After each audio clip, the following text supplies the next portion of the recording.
61 home runs, and they're still fighting for that ball out there. All records are meant to be broken, and the most home runs during an MLB season now stands at 73. Second baseman moves 20 feet into right field. Bonds hits one. Deep to right field. Look out in the coming call.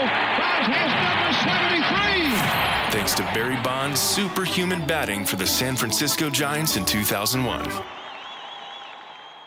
When a warrior faces adversity, he fights through it. He finds a way. Freedom isn't free. Rolling strong. Belief. Believe you can, and you will. Wheelchairs for Warriors provides mobility solutions to veterans and first responders injured in the line of duty. Join the mission and visit wheelchairsforwarriors.org. Why be at the forefront of childhood cancer research? At St. Jude, we do it because every innovation we make is a moment we give to children with cancer everywhere. But we can't do it without you. Help St. Jude give children with cancer more moments. Moments that can last a lifetime. Learn more at stjude.org.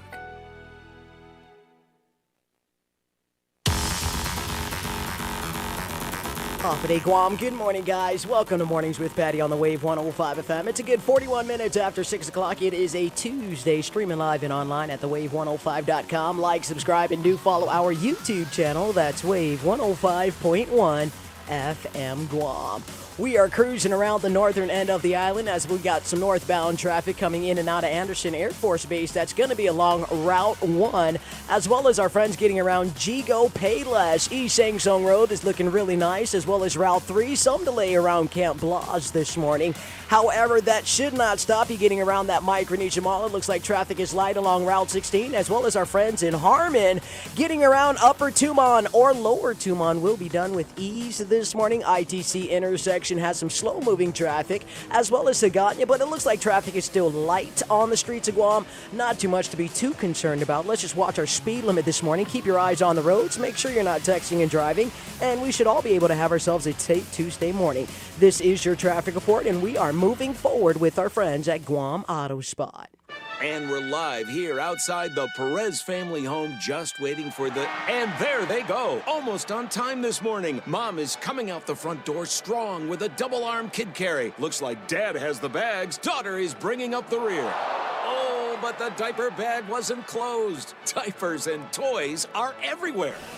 Ooh, but Mom has just nailed the perfect car seat buckle for the toddler.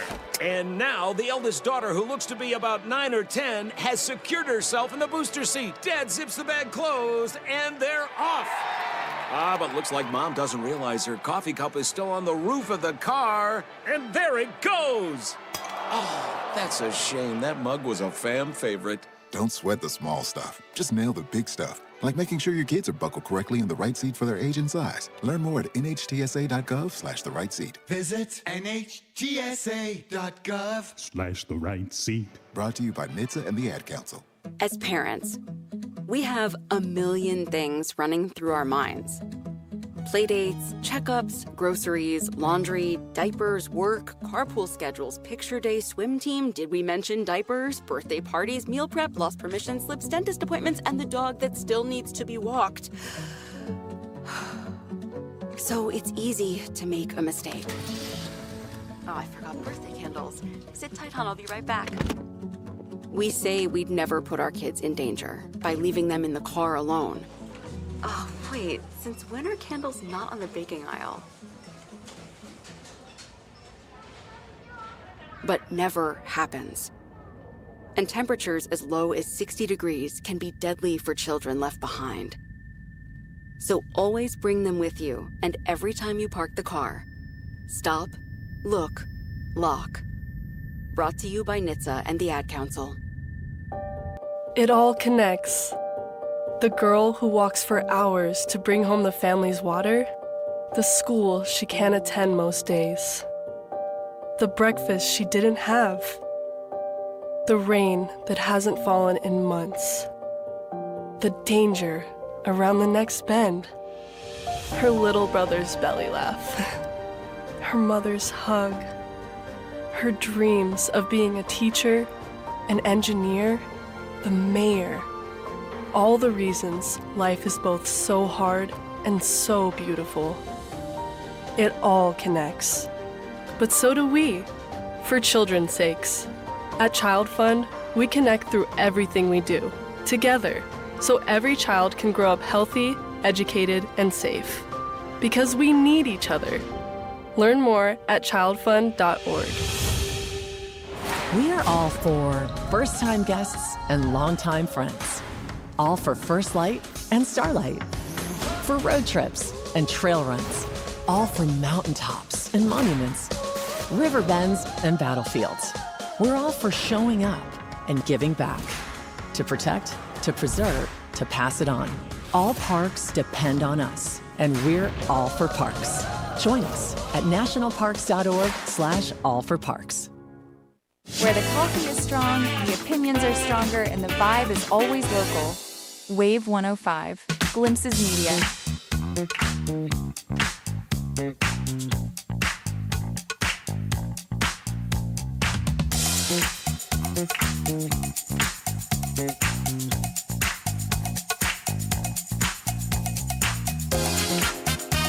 Here we go, 6:45 in the morning. Welcome to the program. Thank you for joining us this morning.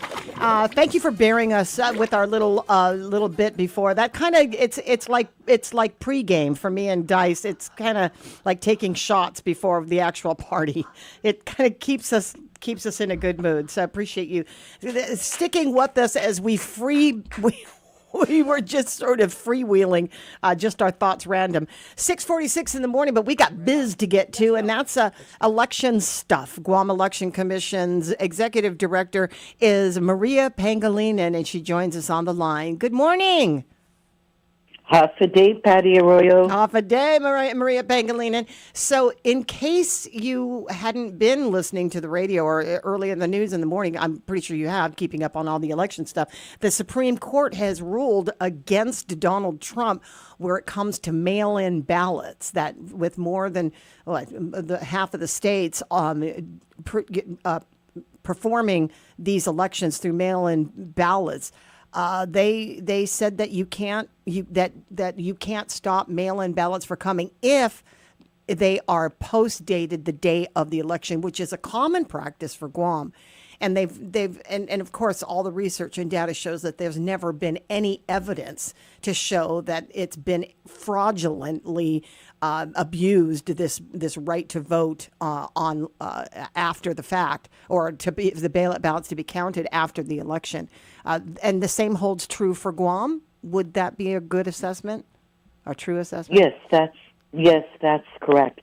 When the executive order first came out, we looked at it with our legal counsel and the board, and the one thing we decided to do based on the executive order, just in case it would damper our federal funds, the board decided to look at the proof of citizenship. So that was part of that executive order. So the Guam legislature put back the requirement for proof of citizenship when registering. With regard to the receiving ballots if postmarked by Election Day, the board decided not to touch that. Mm. Okay. Well, and so there's been no evidence that there's ever been any again fraudulent behavior in the history of Guam and mail-in ballots. And generally, tell me if this is even a factual assessment. Generally, the mail-in balloting doesn't affect the end results of an election. They've never been counted as being a winner for or to verify or certify that someone has won an election. It's never been that close. That's correct.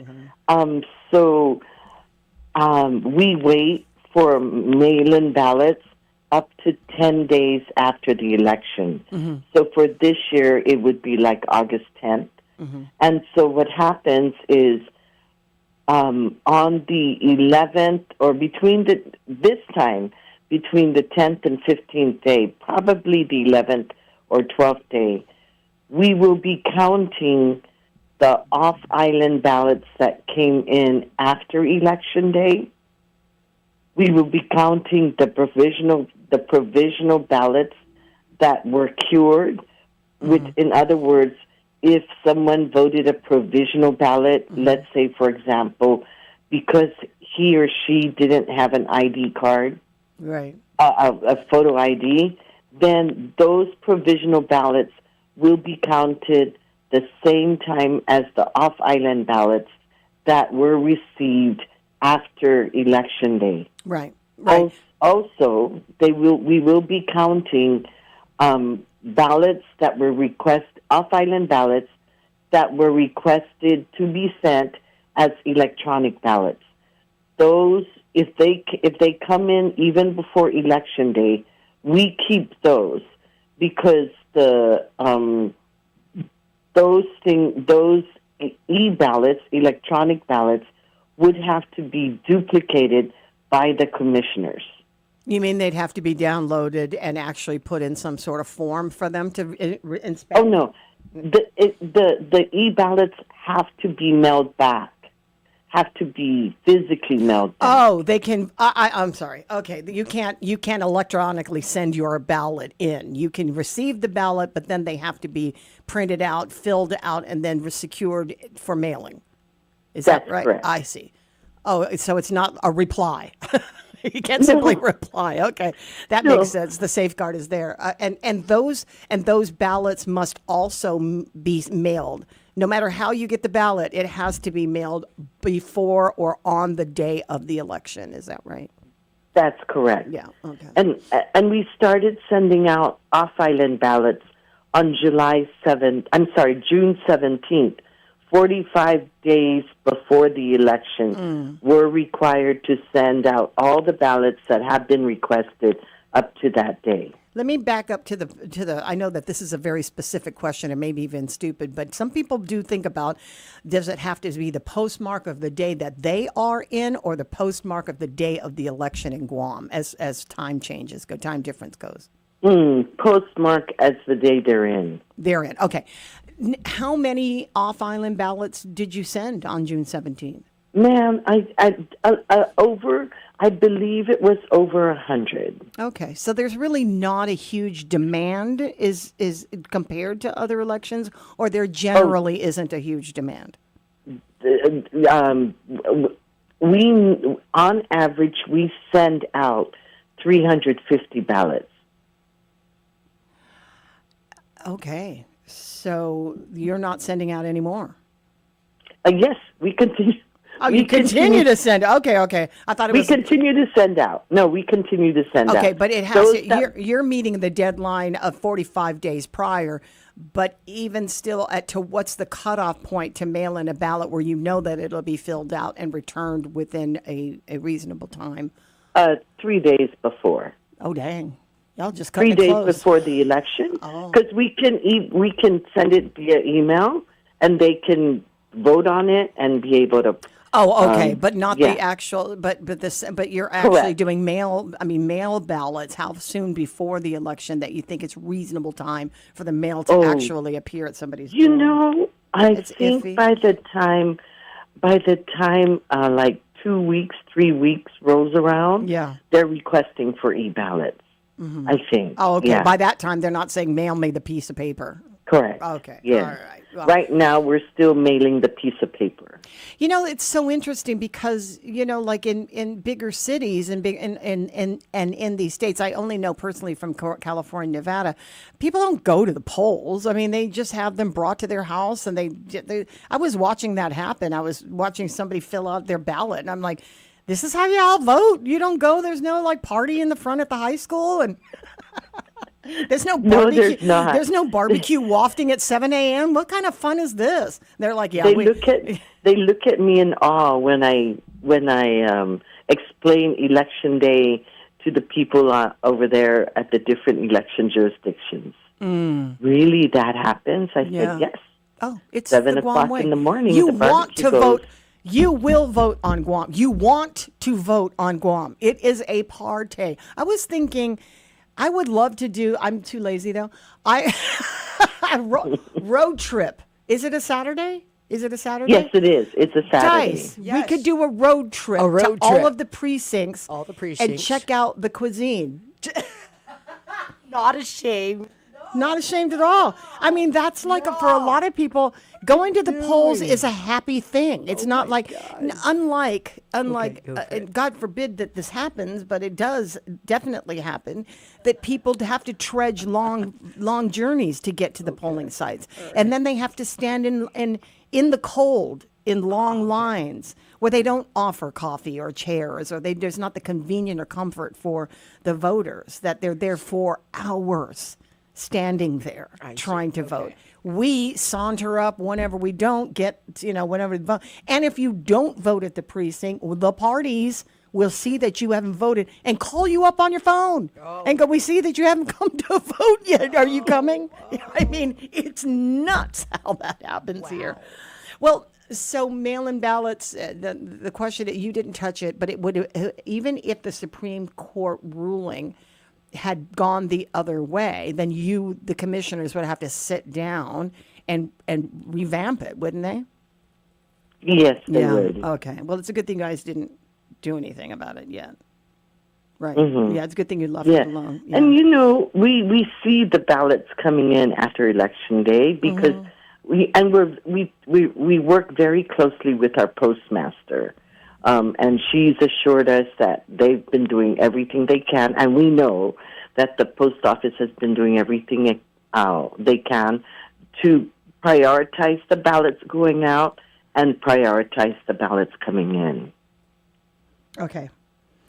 All right. Well, that part of it is it's been good news for a lot of people who rely on mail-in ballots to get their votes counted, especially here where we live so far away from each other anyway. That people still want to get involved. So this ruling, it enables people to continue to be involved in the communities where they have lived and worked and continue, to want to live and work for the betterment of everybody else who lives here. Moving now toward the early voting. It happens on July 7th. That's just next week. How's that feel? Are you guys ready? We move into the West in July 1st. That's tomorrow. Yeah. Mm-hmm. We start moving into the West End tomorrow. Work through the holiday to get ready for Tuesday, July 7th, up until July 25th, Tuesday through Saturday. From 10 o'clock to 6 o'clock. Don't forget the homebound voters, too. Mm-hmm. Have them call us at 477-9791, and we will start going out even the end of this week. Okay. And again, we have to, every 2 years, I feel like we do this interview, but every 2 years we also get new voters that are signed on to the rolls and maybe voting for the very first time. It's not an intimidating process whatsoever. The only intimidation is the not feeling like you've done it before. It's just the experience of doing it, right? Just going and presenting and, some of the intimidation I still do on the ballot. And am I doing it right? I've never had to scrap a ballot before, but I do. It's like, you're filling out a form, and I always make it sound like I'm filling out a form. It's the form that I have to fill out, and I can make zero mistakes because it won't count if I don't, which is not true. If you mess up on your ballot, right, you can ask for another one? Yes, you can ask for another one. Up to 3. We give you up to 3 ballots. And even on the third ballot. Wow. The third ballot, if you make a mistake on the third ballot, you know what? What? Just so long as the commissioners can know your intent, maybe the machine will not count it, but the commissioners, 2 commissioners, one from every party, will take a look at it and will check if they can tell the voter's intent, and they will duplicate that ballot so the machine can count it. I have to ask, how often does somebody need 3 ballots? No, I don't think so, Patty Arroyo. I don't think anybody has Okay, ever I was gotten like, up thank to the you. third ballot. We are smart voters. It's like pay attention. But if it's ever going to be done, I can see myself being that person. I really can. I'll write my name on the top left corner. I'll like to have a dementia moment. I feel like that'll be me. And then I'll scribble it out and then initial it Patty, like I made a mistake on Patty, my check. Patty, What? there are sample ballots on our website at gec.guam.gov for you to practice on. And on that note, Patty Arroyo, I know you like to go to the polls on election day. Yes, I do. But on if you come to early voting, or if your kids come to early voting, they can use the Universal Express vote machine that will print out your ballot for you. All you have to do is follow the directions on the screen. Computer. Hey, that's pretty cool. Okay, that's eliminated anybody over 69, I feel. You can't screw this up now. I was like, Riley, help me with this ballot because I can't. Okay, you can't screw it up. Well, I might just vote twice just to see how that works. No. Oh, don't do that. Like that. Okay. And we'll catch you. We'll catch you. My We'll catch you even before you at vote the the polls. second time. We'll catch you. Okay, all right. So that is you can take your time. I think the early voting is for a lot of people who like that. I think the Manumku like to do that. They like to go and they ride the cart. There's snacks. You guys have snacks? No, right? You don't have snacks. You do, no, right? We don't have snacks, but yeah. Weston is offering the 10% discount. Oh, that's right. at the You can coffee get that shop. at the coffee shop. You can go. Nice. It's a thing. Wow. Go there, Dice. Go have a little snacky snack, some coffee, right? They go vote at your leisurely time, and then And then we get like 3 hours to go and vote, right? Yes, and don't forget, you can if you have a hard time walking, you can vote right in the car, and your driver can also drive vote with you up at early voting and on election day. Stop it some more. I like And this. then, I like this. Patty Arroyo, Yeah. a lot of people don't like the Weston parking structure.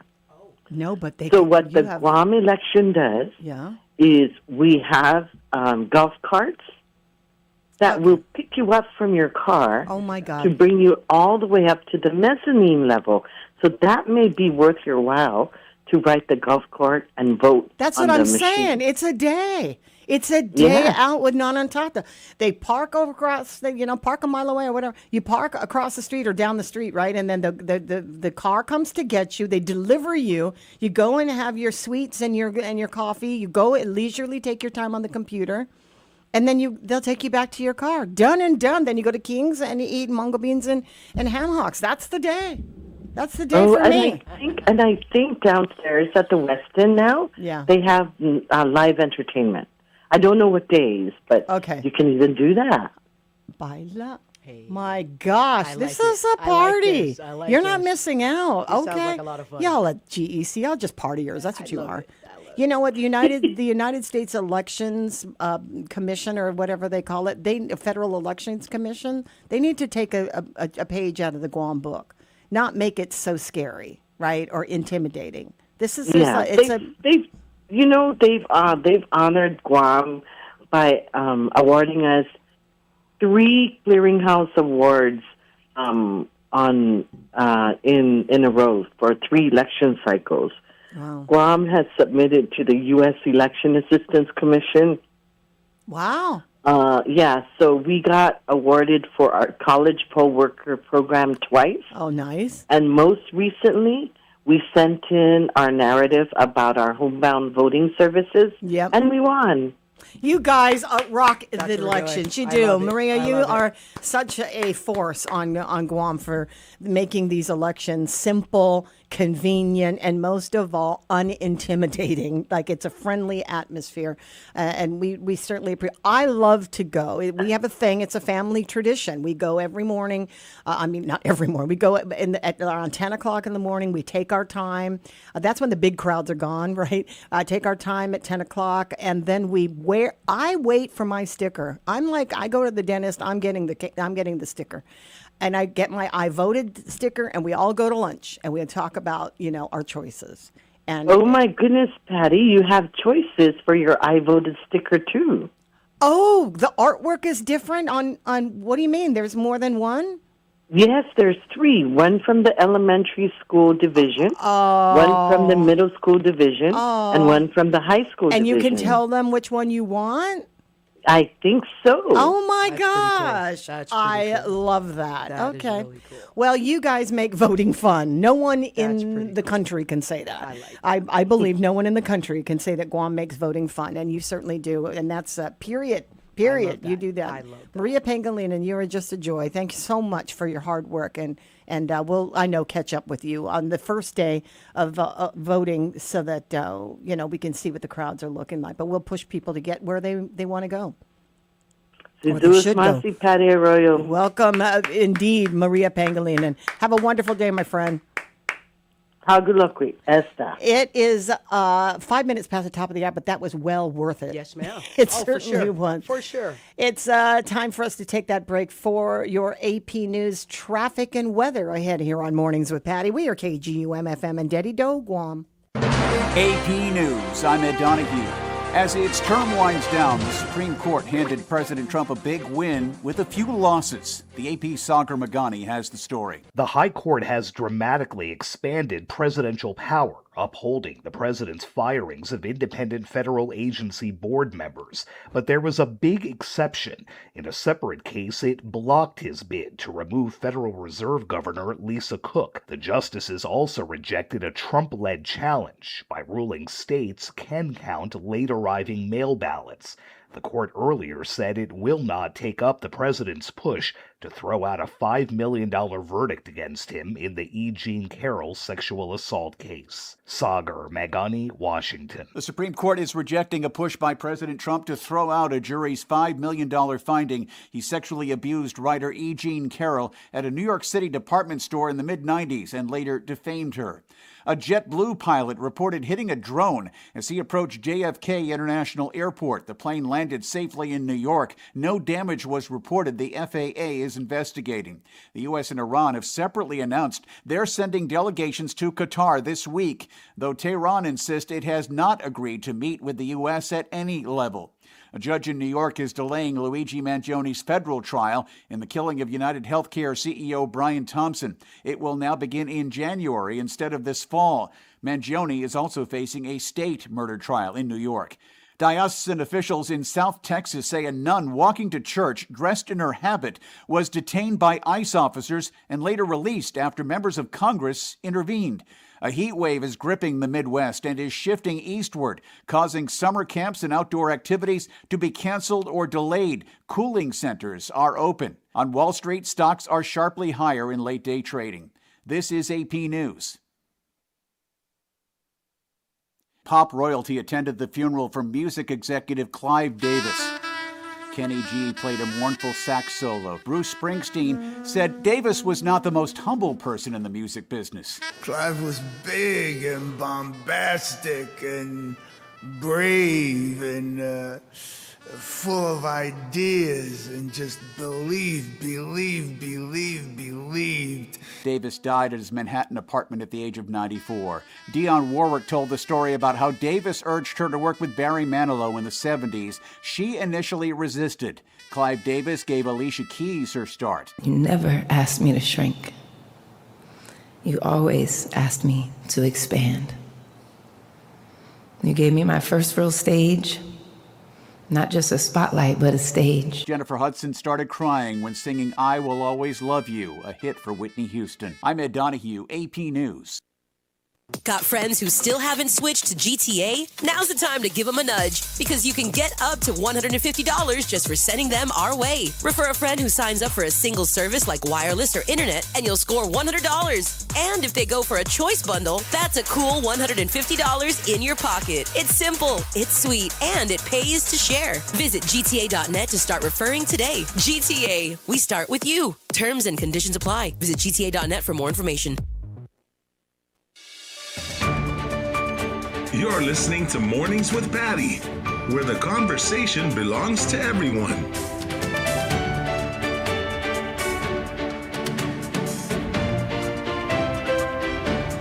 Half a day, Guam. This is Paul Stanko with your National Weather Service. There could be slight increases in showers Wednesday night and Thursday night. Generally just isolated showers. East winds 5 to 10 miles per hour will gradually turn northeast, then north through Saturday. Seas will be 3 to 4 feet through Saturday, with a moderate risk of rip currents along east-facing reefs. The fire danger will be low through Thursday, then could become moderate Friday. Starting Sunday, all eyes will turn toward Invest Area 95W, currently in the Marshall Islands.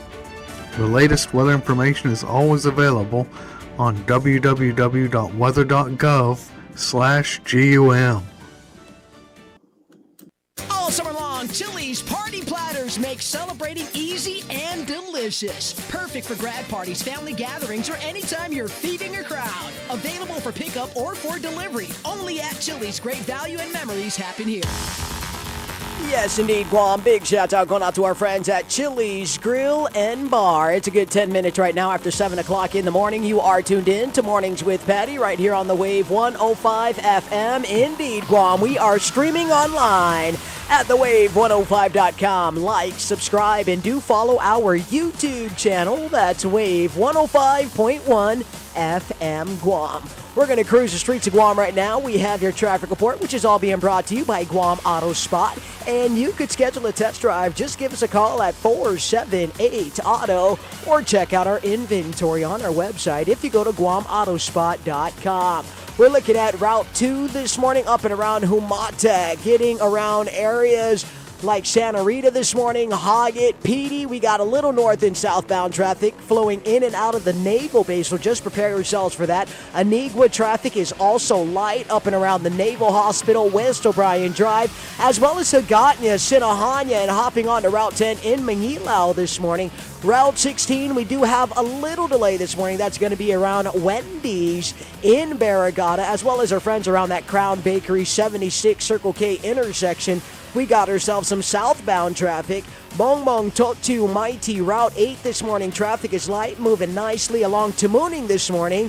ITC intersection is beginning to pick up, but again, it's still light, folks, as well as our friends up and around Village of Donkey, that Kmart intersection, or coming around Harmon this morning. Lower Tumon traffic is just as great. That's going to be along Pauly Salvatore's Road. No delays there. We would like to encourage everyone to please watch your speed limit. Let's keep our eyes on the roads. Make sure you're not texting and driving. And remember, Guam, seatbelts are sexy.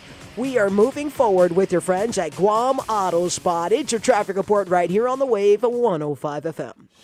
The road to Adelup is off and running. This time, we sit down with Republican candidate Speaker Frank Blass and Dr. Mary Okada. Catch the full conversation that took place on May 7th on the Wave 105's YouTube channel. Stay informed and hear their vision for Guam's future. Wave 105 is a glimpse of Guam radio station. Celebrating America's 250th birthday, the American Revolutionary War began on April 19, 1775, with the battles of Concord and Lexington, as the 13 colonies sought to separate themselves from Britain. On July 4, 1776, the Declaration of Independence was signed, but the war didn't end until both countries signed the Treaty of Paris in 1783. Fighting stopped at Yorktown in 1781, but we didn't have instant communication in the 18th century. Messages traveled by ships, crossing the Atlantic Ocean, and it would take months to receive a reply before peace could be achieved. The views and opinions expressed on this program are those of the show hosts, guests, and callers, and do not necessarily reflect the views of the staff or management of Wave 105.1 FM, Glimpses Media, or our partners. We strive to provide quality, respectful, and engaging content, and we welcome you to participate in the conversation. Thank you for tuning in to Wave 105.1 FM. Enjoy the show. Real conversations, real issues, real Guam. This is Wave 105, the talk of Guam. Pick up package at the post office? Check. Drop off dry cleaning? Check. Gas up? Check. Pick up online order at Subway? Check.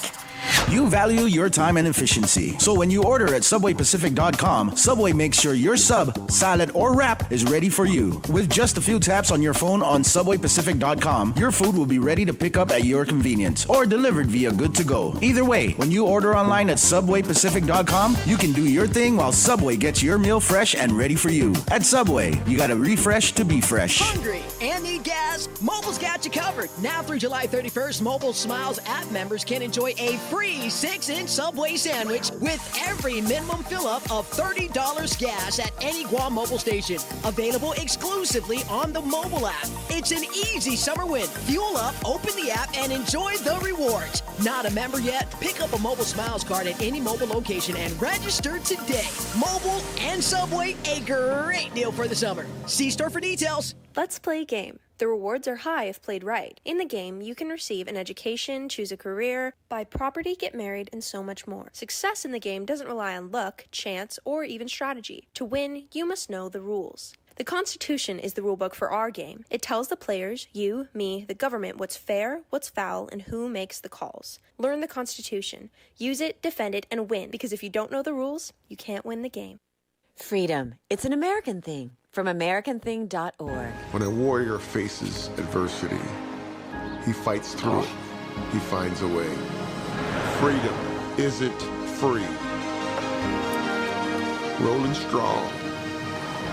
Belief. Believe you can, and you will. Wheelchairs for Warriors provides mobility solutions to veterans and first responders injured in the line of duty. Join the mission and visit wheelchairsforwarriors.org. And we're live here outside the Perez family home, just waiting for the... And there they go, almost on time this morning. Mom is coming out the front door strong with a double-arm kid carry. Looks like Dad has the bags. Daughter is bringing up the rear. Oh, but the diaper bag wasn't closed. Diapers and toys are everywhere. Ooh, but Mom has just nailed the perfect car seat buckle for the toddler. And now the eldest daughter, who looks to be about 9 or 10, has secured herself in the booster seat. Dad zips the bag closed, and they're off. But looks like Mom doesn't realize her coffee cup is still on the roof of the car. And there it goes. Oh, that's a shame. That mug was a fam favorite. Don't sweat the small stuff. Just nail the big stuff. Like making sure your kids are buckled correctly in the right seat for their age and size. Learn more at nhtsa.gov/the right seat. Visit nhtsa.gov/the right seat. Brought to you by NHTSA and the Ad Council. As parents, we have a million things running through our minds. Playdates, checkups, groceries, laundry, diapers, work, carpool schedules, picture day, swim team, did we mention diapers, birthday parties, meal prep, lost permission slips, dentist appointments, and the dog that still needs to be walked. So it's easy to make a mistake. Oh, I forgot birthday candles. Sit tight, hon, I'll be right back. We say we'd never put our kids in danger by leaving them in the car alone. Oh, wait, since when are candles not on the baking aisle? But never happens. And temperatures as low as 60 degrees can be deadly for children left behind. So always bring them with you, and every time you park the car, stop, look, lock. Brought to you by NHTSA and the Ad Council. It all connects. The girl who walks for hours to bring home the family's water, the school she can't attend most days, the breakfast she didn't have, the rain that hasn't fallen in months, the danger around the next bend, her little brother's belly laugh, her mother's hug, her dreams of being a teacher, an engineer, the mayor. All the reasons life is both so hard and so beautiful. It all connects. But so do we, for children's sakes. At Child Fund, we connect through everything we do, together, so every child can grow up healthy, educated, and safe. Because we need each other. Learn more at childfund.org. Where the coffee is strong, the opinions are stronger, and the vibe is always local. Wave 105, Glimpses Media.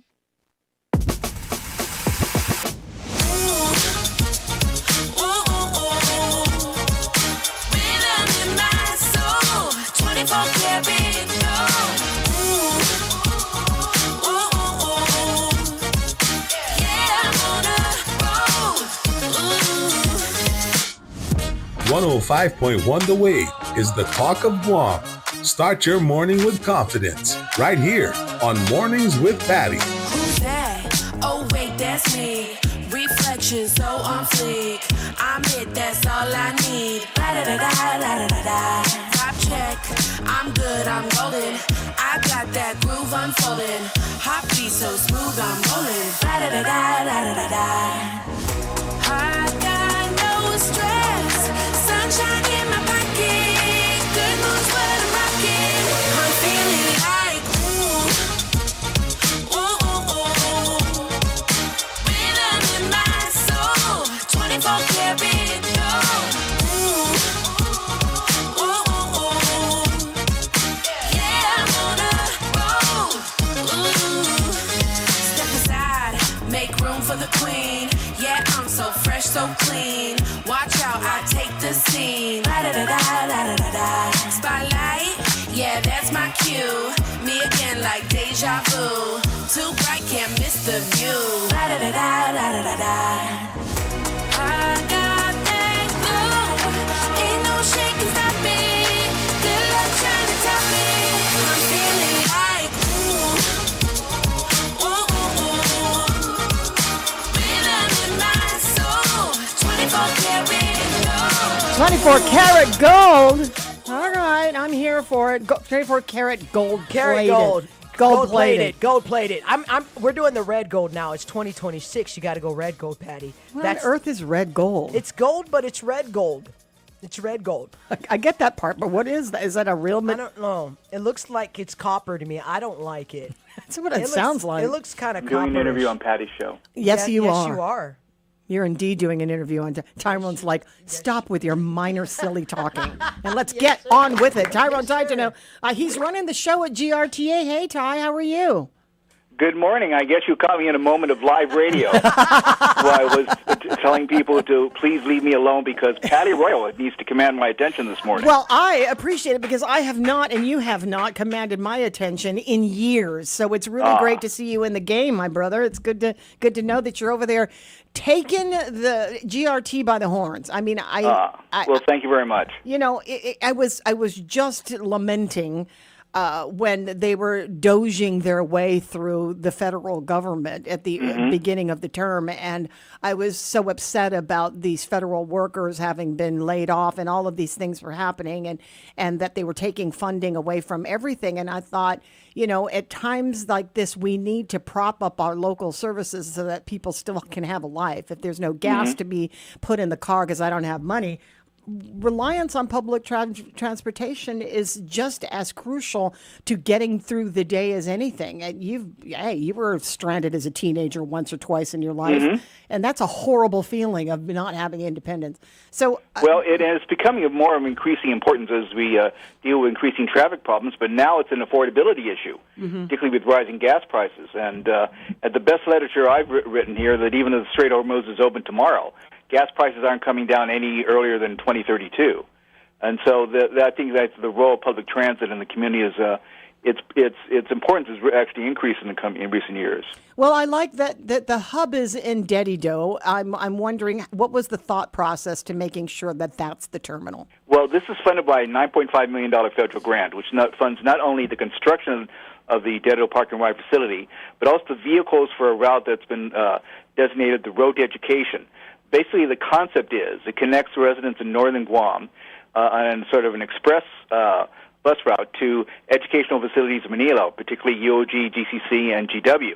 But because also of its location, which is just off Santa Monica between the Northern Regional Health Center and the Delos Farmers Market, it also provides a sort of conduit and express route for residents in Manila and Barragata to healthcare facilities, particularly the Northern Regional Health Center and other commercial services, including the Delos Farmers Market. Also, part of the project is going to be a feeder system for the immediate neighborhoods to pick people up and bring them to the park and ride facility, in addition to having the option to just park their car as they go to UOG and DCC and come back again.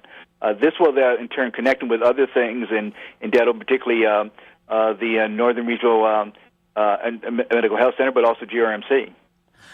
So we're taking part of that. I remember there was a pilot program introduced by then Transportation Senator Tom Atta, and that was the concept of having a ride and share or a terminal. But there were also transfers, and I think it was the mall might have been the transfer station. But the concept was to link the north to the central Guam. What's in the future for linking the south to central Guam? Well, for the most part here, we have a team working on a comprehensive revision of the current public transit system. It basically calls for an expansion of it, and the vehicle we're using, to coin a phrase, but the exercise we're using to do this here is what's known as the Guam Transportation Plan. The Guam Transportation Plan, for the most part, is a series of highway projects developed by Public Works and developed in detail and costed out, which of the projects are subject to availability of funds. And so what we're going to do is plan for an expanded public transit system, done in modules, but they will expand services throughout the island, but subject to availability of funds. And then from that we can present it to policymakers and federal partners and see what can be done to actually fund it for the expansion. That's kind of what we're sort of working on right now. It's one of those things where it's difficult to just go out and seek funding unless you present policymakers in the community with an understanding or a specification of to what exactly they're investing in. And so at this point here, GRTA is sort of been mired in just basically survival and trying to maintain the current system, which does not actually adequately meet the needs of a growing community here. And so we're going to create that option for the community and for policymakers. I think that people love the idea and the concept that we're upping the game where it comes to transportation, but you still see that it's a wary public because they have seen GRTA just remain status quo, if not stagnant, for many years. And so we've sort of been caught into the sort of vicious circle because poor performance and creates public cynicism about it, which undermines support for more investment in the system, and because of the lack of investment in the system, that leads to poor performance, and it goes round and round, which is why we started taking the approach of laying out a detailed plan and costing it out here and presenting this as an option to the community. Instead of just asking for money, we're going to ask for an investment in a specific route structure.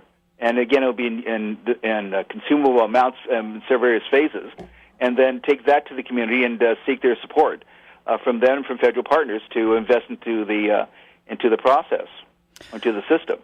And that's a tall order to get everybody to have some, I don't know about consensus, but to generally agree to a plan. There's always, well, what about me? Attitude that they have about, I'm not, my area isn't going to be serviced anymore. Well, we're going to plan a comprehensive vision that will affect all sectors of the island, and then people can pick which one they want to start with first. They want to start with all of them at one time, all the better here. But it's important to come up with practical near-term objectives that are actually reachable. But no, the idea is to come with a system that serves all the island of Guam, not just sections of it. Well, I mean, it's nice to see that. It's great to see that there's a plan in place. The thing that gets me, being developed that right now, actually. Yeah, okay. But the thing that gets me is the fine print at the bottom of the page that says subject to availability of funds. We have a huge injection by the federal government at the moment. At some point, Guam is to stand on its own. Well, but keep in mind here. That is the nature of public transit across the country. There is somewhat of a misconception that public transit is supported by fares, but the national average is of fares as a percentage of public transit revenue is like 20%, maybe 30% if you stretch it. The rest of it comes from federal, state, county, and municipal subsidies. So so basically, if you want a fully developed public transit system, that will require investment by the local government and by the federal government to do so. But still, the fares, even if it's a minor part of the revenue stream, the fares are still going to hit the pocket. If the gas prices are the same as they are until 2032, we're paying for something. But the goal here is that we're not proposing changing the fares. We're expanding the service. So keeping the bar low in terms of access is key to the strategy here. But remember, We're sort of attacking this on a number of fronts as a way of not only providing service to those that have an option, but also dealing with the traffic situation, which is a benefit to people who don't use the system itself here, and also as a way of dealing with the affordability issue which is, as you see the national debate regarding affordability rise, a lot of it centers on affordable public transit, particularly with rising gas prices. Would you write it? Would I write it? I have written it before here, but here's the problem with the system itself. Half of it is devoted to paratransit services, which deals with the disabled, and basically it's sort of a shared ride Uber service, which picks them up from wherever they are and takes them to wherever they go. The other half of the system basically is running 7 routes to cover a geographic area the size of Singapore. Now, we don't have the population of Singapore, but it's roughly the size of Singapore. So what we run into is a problem of physics. There's only so many places 7 buses can reach at any one time in an island this size. And as a consequence, what we end up running here on a basic level is a sort of a skeletal structure of a system. And as I like to explain to people, unless you live next to the Micronesia Mall and go to work at the Chamorro Village, the system doesn't actually take you from where you live and takes you to where you need to go. And as a consequence, the people who use the system tend to be the most those who don't have an option or the most marginal in society economically. And the idea is to come up with a system that actually meets people's needs. But at this point here, it's a very skeletal structure. In theory, it's an island-wide system because we have buses that drive around the highways. But they don't reach deep into the village. They don't reach deep into League One Terrace or Battle Heights to pick up people where they're at. And that's the fundamental challenge before the system itself. And in part, this sort of reflects, the shifting priorities of the community. Now, Patty, you and I have been around for a long time. And the general mantra for at least the last generation for budget priority is health, education, and public safety, right? Mm-hmm. Public transit doesn't fall within that. I've said that before. Absolutely. Yeah, that should be the... And a degree, as you touched on earlier, there is a degree of sort of cynicism about it, not without its own foundation. And so one of the challenges we have at GRTA is to face that cynicism head up. And so that's why we're coming with a detailed plan and being very transparent about what the system does and does not do, and come up with plans to actually fix it. Right now, the more immediate challenge is the aging bus fleet, and it's something that only can be solved until we replace the buses. That procurement is ongoing right now. There's a protest that's bringing a halt to it for the moment here, but we are just for the proceeds. And when the buses get in, we'll be able to deal with a good part of the operability issues and the timeliness issues as well. Protesting procurement is not new to GRTA. I know you remember a time. Well, it's not new to anything. No, anything absolutely. The government does. But specifically to GRTA, there was a time where we ran for years switching back and forth on an emergency contract between two vendors to be able to provide the buses, and that was a nightmare because each had a different system. This is an actual purchase of buses, so this is as opposed to acquiring from some other means. So it's a fairly simple commodity IFB that's out there. Okay. So, but we'll see how that goes. Yeah. The actual process is not handled by GRTA. We do not have delegated procurement authority. It's handled by GSA. GRTA initiates the procurement, right? But after that, it's all turned to GSA. They write the RFP, they manage the process, and we kind of find out who's awarded it at the very end of the process. Is there a model that you'd studied that could apply to Guam? Regarding what? A model for the system. For procurement? No, I'm sorry. For routes for the entire transportation system. There are, as everyone who's been to the States knows, there are public transit systems that work, and then actually reach the people's needs. It all comes down to a matter of the funding for it. Like I said, this is not a matter of you just get something popular and then it's self-sustaining. It's the vast majority of the funding resource would fuse it. I mean, I also like to explain to people, buying buses and building bus shelters, that's almost the easy part. The hard part is coming with funding year after year after year to sustain it. And then to pay for the drivers and the maintenance and the fuel to actually operate those buses and use those bus shelters. Designing a route is, again, easy. Figuring out how to fund it, that's the hard part. Right. And that's part of the process we're developing with this proposed expansion of the public transit system. We're going to lay out what can be done and what it will cost to do it. As I said here, this is the support for public transit. No public transit system in the country works without federal, state, county, municipal subsidies. For the reasons that it's important not only to service to the people in the community, but also it's important to the economic and social life of the community. I mean, for example, in New York City, it could not survive without public transit, not with that kind of population density. So it's not just a matter of helping people in New York, but also for the economic well-being and survival of the community. One thing that we, as part of this process, we also plan to try and direct attention to is a concept called transit-orientated development, where you develop it or you allow for growth in the community, build around transit services prior to that community, and make it part of the overall planning and zoning regime for any given area. I think that's important, particularly since you live in an island of limited land space. I mean, we're not going to build any much more land, and there's only so many highways can build. You know, there's only so many. There's a limit to building a parking lot to a paving paradise to build a parking lot, so to speak. So you've got to develop alternatives for the public to meet their transit needs. This sounds like obviously a long-term project that is going to continue past this administration, whoever's in office, whether it be Josh or any. There are two phases to look at this. Where there's stuff for immediate expansion, and some of the immediate expansion we're doing is that when the buses new buses get in, we'll open up lots of routes that have been previously been closed because of the operability of the buses. So there's that. Also, there is the road to education that's based on the Dead Old Park and Ride. Once that is set up, and then we have to set it running by next year here, we'll essentially double GRTA operations in one fell swoop. So there's already efforts made for an immediate expansion.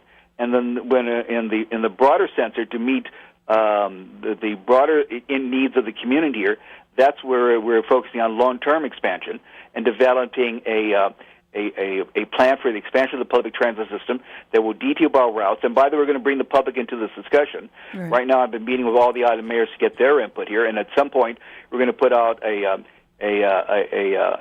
beta of the transit system and open it up for public comment and their input on doing the routes here. But once we do that here and develop a specific route structure, then we'll be able to cost it out here and then be able to present it to policymakers and the public. And seek their investment into it to the extent they wish to. The investment then you're talking about locally would be some sort of surcharge or some sort of tax or something that would tap into No, actually, we do get a general fund appropriation each year here that's not tied to a tax. It used to be tied to a tax. As you know, Patty, I had this job 30 years ago in a previous incarnation of GRTA when it was known as the Guam Mass Transit Authority. And at that point here, what was earmarked here was the liquid fuel tax and diesel fuel. And that provided the local funding support for on a sustainable basis. Well, since then, I believe they've abolished the liquid fuel tax. And so, therefore, that's not available as a funding source, so we're back to general fund appropriations. So now, you're referring to a model that is used with other transit companies, but that's not necessarily how we have to approach it here. How would we approach it? We don't. Yeah, we have a price that we pay. Having shifted off a model of a sustainable tax revenue earmarked for public transit, which was done like 20-some, the last 15 years as gas prices risen here. Right now, here the local funding comes to general fund appropriation, so it will either come from increased federal support or it come from increased local support. Well, and it would have to be painted to the legislature as being up there with public safety, health, and education. Exactly here. And again, it goes back to why we're doing this extensive planning effort here. It's not as if we can go to the legislature and ask for such and such dollar amount. They're going to ask questions about, quite rightfully, what are we investing the money in? Right. And so we're going to come up with specific plans, specifically costed out, and present it to policymakers who will have to make a choice with competing priorities about what to fund and what not to fund, and then take it from there. But at the very least of all this process here, Patty, the public will have a better understanding as to why the system operates or doesn't operate the way they would like to see it operated. And you would have a more serious discussion in the community about public transit.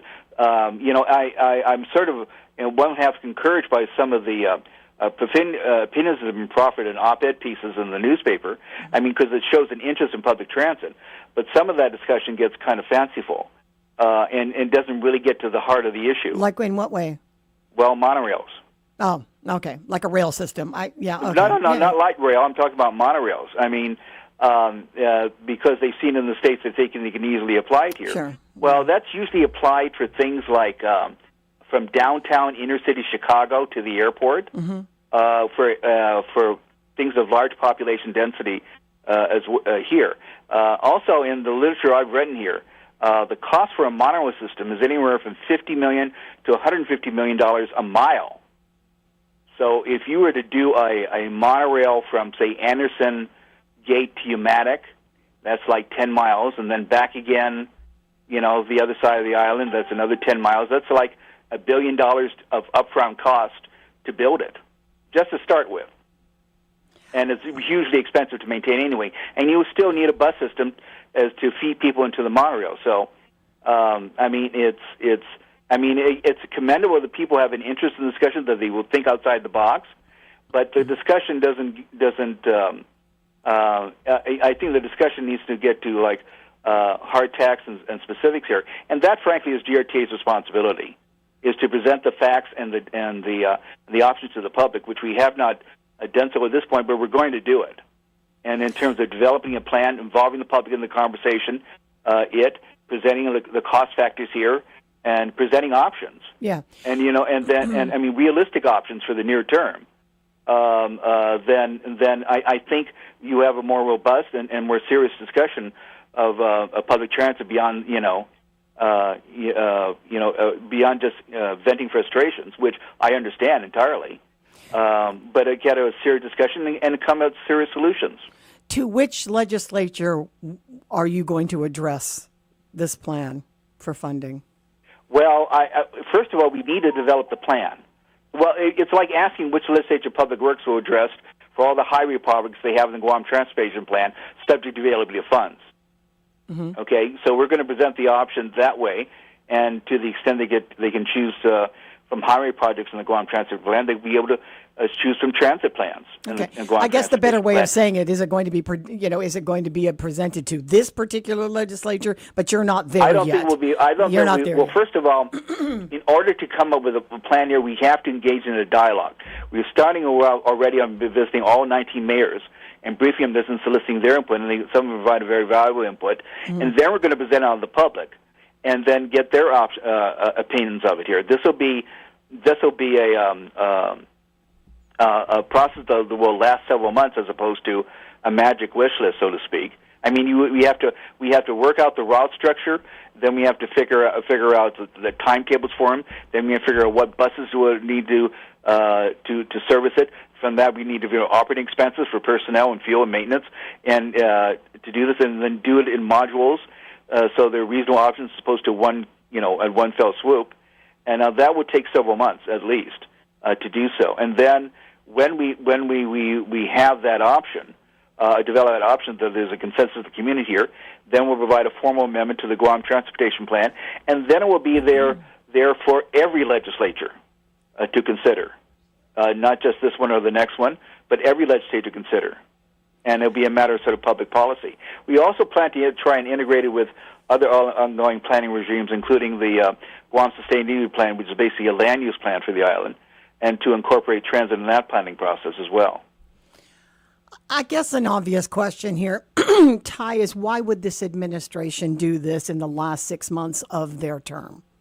Well, first of all, this is you got to keep in mind there's been a lot of effort to develop the public transit. For example, the $9.5 million park and ride facility in the road to education was developed several years ago, and then we finally secured federal funding for it.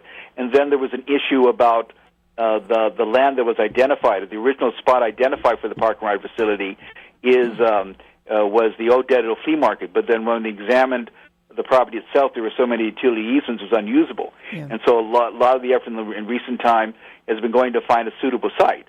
And in partnership with the Guam Housing and Urban Renewal Authority, we found 3 acres that are ideally suited for this purpose. and situated in a growing part of Dedador, near the Northern Regional Health Center and the Guam Farmers Market and other services. And so there's been a lot of efforts to do to sort of claw our way out of that. I don't think and actually there have been efforts to sort of develop this planning in certain parts here. We've just kind of stepped it up a bit. In part, we're taking advantage of the fact of renewed interest in public transit. If you'll notice there, Patty, is not that it's faded from the public consciousness, but it's not exactly the hot topic issue. It has become in the last year, in part, I think, because of renewed interest in public transit and because of rising gas prices, and they need to develop an alternative. Well, I mean, admittedly, this is a convergence of a number of things here. But we're planning for the future, and this is the sort of thing will last. This is why instead of making this an administration plan, we're going to apply it to a formal planning process, which is the Guam Transportation Plan, which exists from administration to administration. Well, that's the point. That's the point I'm making. That's the point I'm making. You know, the best laid plan for the next 6 months is one thing, but you know whether or not there's carryover to whoever's taking that seat. Well, there's in January. carryover. There's going to be carryover to it because the guidance is the transportation plan, and in part by presentations to the legislature and on this show here, we're going to. I mean, it's like land use planning. Okay, it never fades as an issue. And if either you're doing it or you're not doing it. Well, I think I think that having kicked out the ball here, I think this is something that will be sustained, if only because there is an interest both from policymakers and the public to actually pursue it. Well, I agree. I mean, there's interest, but whether or not we're going to create another, campaign platform to add to the other three is a larger undertaking than it's more of a visionary thing than it is, a plan that we're going to enact and hope that the next like a lot of things likes in a democracy, Patty, then ultimately it's up to us rather than the politicians. And this thing will be sustained not by the narrow interests of one elected official or another elected official. Either this will be sustained by the community's interest in this. And I think, I was at an oversight hearing last December and reading for the legislature. And as happens in those hearings, I was being grilled on this issue or that issue. Mm-hmm. And then I said, and the senator questioned me, said, just to make sure I don't take it, understand the context in which he's asking those hard questions. I sort of mentioned at the time here, I said, no, I don't mind the hard question because the biggest challenge the GRTA faces in dealing with solving public transit challenges is disinterest. It's the lack of interest of people, serious interest in this issue. So I think that ultimately to sustain this, it's going to be up to you and me and then the general public. Well, I hope that's true. I mean, I think that public sentiment is only as good as the history of the agency, right? Patty, this sort of comes up a lot here. I mean, we've had this criticism of even the Park and Ride concept, even though it's fully funded by the federal government, about how it will work or won't work. And I understand that sort of easy cynicism. It's not without its basis to do so. Right. But if one thing we've learned, particularly in the last decade here, is that reminded in the last decade here, is the only constant in the world is that things will change. And so to assume just because you've never had this in the past, it won't change in the future, I take a different look here, driven by particularly rising gas prices. Yeah. I think will be one of those. And then what is the alternative to that? Yeah, I agree. And it comes down to developing transit. I absolutely agree, Tyron. That what you're saying. I think of what we're dealing with now as a PR problem. So I think that's going to be a big part of the campaign. Can I be very frank with you, Patty? Please. It's more than a PR problem. It's a credibility problem. Exactly. And that's for GRTA to solve. Right. And so that's what we're trying to do right now by developing the options. Lay out what are the options for the community here for an expanded public transit system, or a public transit system that actually meets the needs of our growing community, particularly with the affordability issue. Yeah, and so back to that, does the federal government, is it going to invest in this fully for the life of the project? Well, then we're back to those chicken and egg discussions here.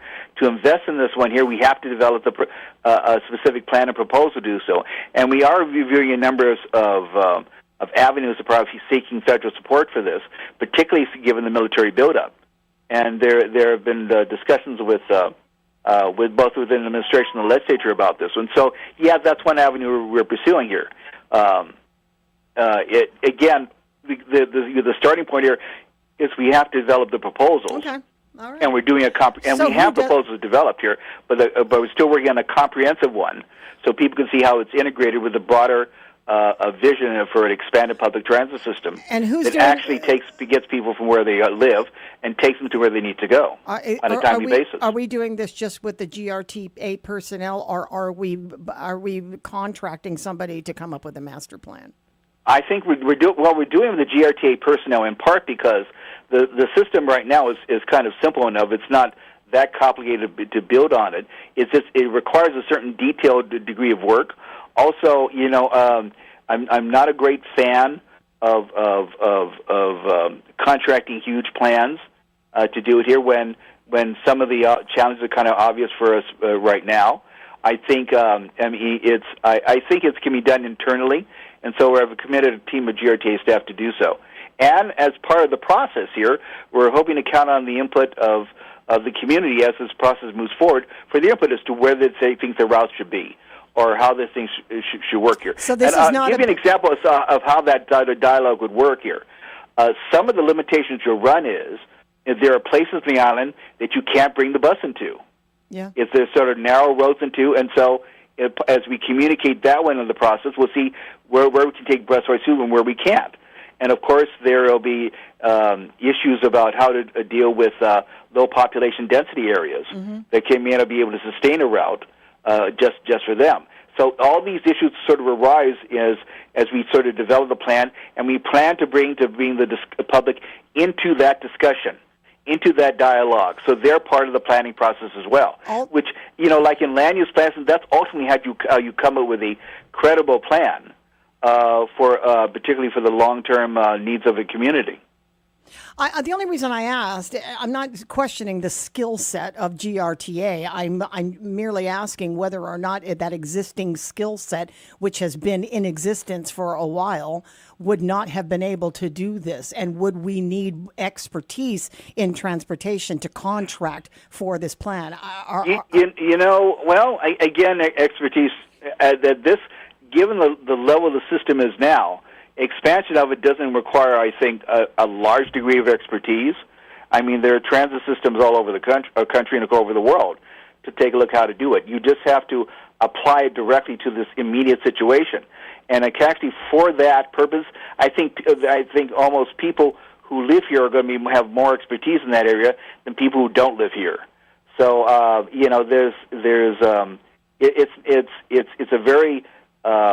it's a very challenging issue. It's very complicated and detailed and complex issue, but it's not rocket science. On the other hand, it's not rocket science either. Well, I'm glad to hear it does. I'm glad to hear it's not rocket science, because I swear to God, sometimes over the past many years, if we were building a monorail, yes, it would be. Yeah, okay. But we're building a bus system, so a lot of this is going to amount to a lot of elbow grease. All right. And also, we as we come up with a route structure, we'd have to road test it. I mean, there's one thing to figure out the times based on Google Maps, but you need to get on the road to actually road test a given route to actually know what the actual times are. And if you're doing an expansion of the system that will actually expand its reach into the villages, that's an awful lot of road testing to do. Well, I wish you luck. I really do. I hope the momentum, continues to mount. We in public radio are willing to be able to, do whatever we can to help with the credibility and promote this project. If we know that it's cost effective, we know that it's good for the benefit of those working people. Dice and I talk about it all the time. If there was a public transit system, would you get on it if it was good? If it was timely, and if it actually. Part of the problem with this sort of skeletal system we have now is that it's necessarily within reach of people. The general rule is for public transit to be effective, it has to be within a half mile where people live. And the current system is not within a half mile of where a lot of people live, and that's part of the challenge. And again, we're back to a system that runs 7 buses on an area the same geographic size as Singapore. I appreciate so you run this. to hard physics in doing that in terms of the reach of it and its timeliness.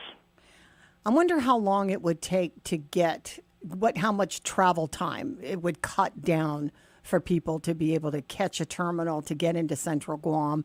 Well, if you give people a transit alternative that is less cars on the road, and so therefore and by the way, that's part of the idea behind the park and ride facility.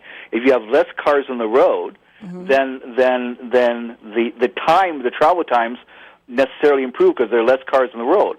And the beneficiaries of this are not only the people on the transit line, but the other drivers on that road who have to deal with less cars competing for the limited highway space. And if you take, I've been examining the development of the road structure in the island. We're sort of running out of creative solutions, highway solutions for traffic. You can only expand lanes in Marine Drive, so many lanes before you run into growth. I think it's imperative that we start developing other transit alternatives. Is that park and ride free, by the way? Yes. Okay. All right, Ty, you've said some... The road to education, the bus system itself, you have to pay a fare. To park is free. Yeah, and the fares actually in other places you buy passes for like a 30-day period or a year pass. Yes, you can, and day passes, and you can have single ride pass as well. Yeah. All right. Ty, it's always good to listen to you. I appreciate your time. Thanks so much, and well done. Thanks so much, Patty. It's my pleasure. Have a wonderful day. Bye-bye. About 5 minutes now before 8 o'clock. Would you write it? Well, I'd have to drive up to Dedido in order to get to the University of Guam. Okay. You know what I mean? Well, it's meant for y'all. I'll be late for work, Patty. You would be. You'd be bypassing work. Yeah. Because the idea it's the road to education. It's not the road to foremost Coca-Cola. Right. Yeah. You know what I mean? You're going to pass road. Patty. You're going to pass Get the hit cutoff. by a car running across the street, Patty. I'm finna die, Patty. You would be that person. Patty. You would be that person. I'm running across. Hey, hold on. Wait. First pedestrian collision. Dies trying to get to foremost Coca-Cola building. Be like, this is Patty's idea. So I mean, here's the thing, though. Like they're talking about, it's connecting the north to Central Guam. All right. Okay. And it's the University of Guam and GCC. Gotcha. Students from the University of Guam and GCC come from all over the island. Okay. Students to George Washington live in Manila or Barragata. Got you. You're not living in GGO to go to GW. Okay. You know what I mean? Well, but GW apparently is a factor unless you have stops. Well, now because of the the situation now, technically Gigo will be going that direction now. Unfortunately for Simon Sanchez students, I mean it's with the new I know I got you. Everybody, and these are the kinds of harebrained ideas that people are thinking while listening to this interview, right? I got you.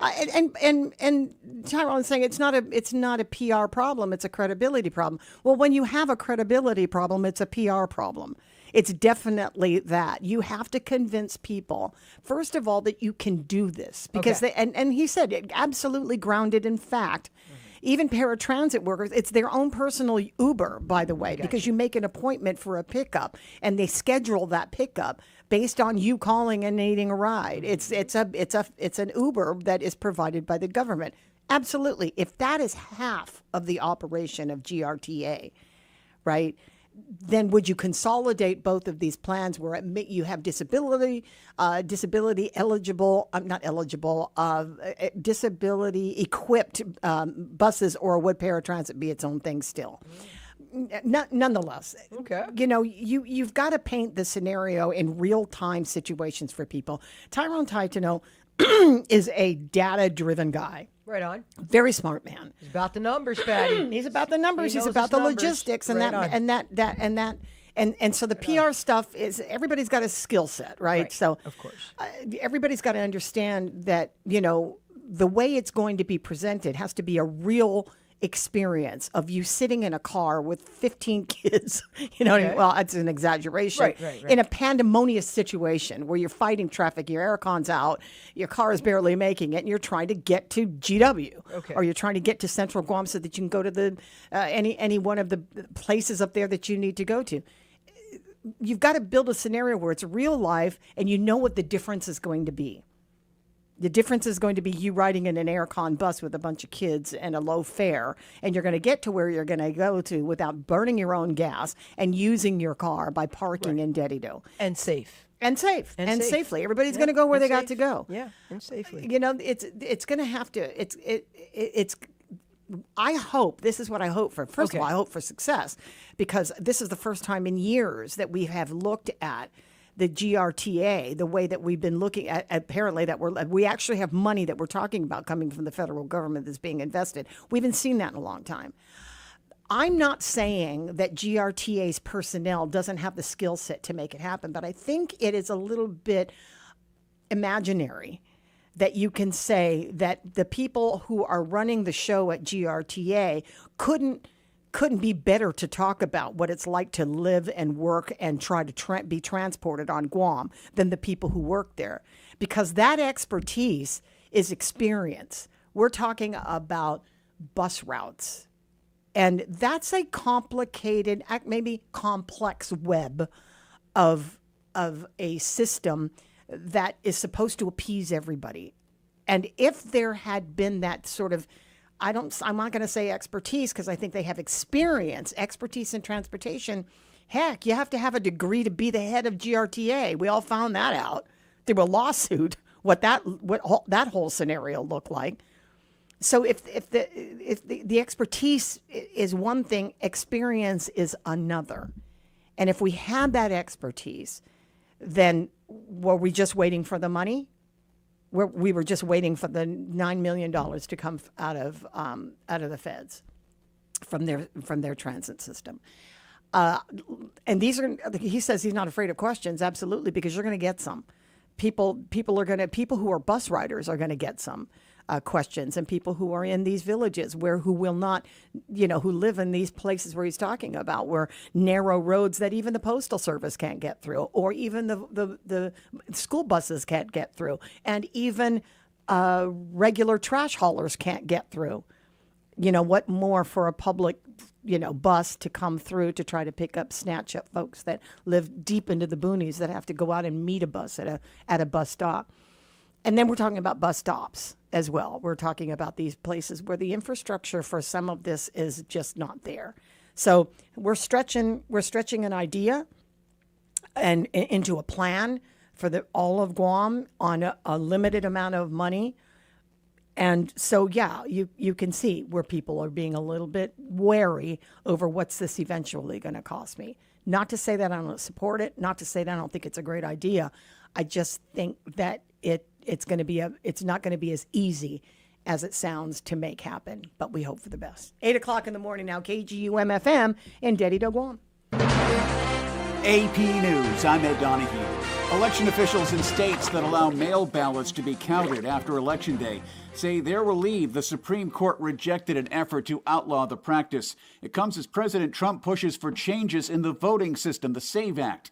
It doesn't have the votes to pass in the Senate, but President Trump is putting off signing on a housing bill, hoping there will be more votes on that voting bill. It hasn't been sent to me yet. It's coming, I understand, and then I'll make it.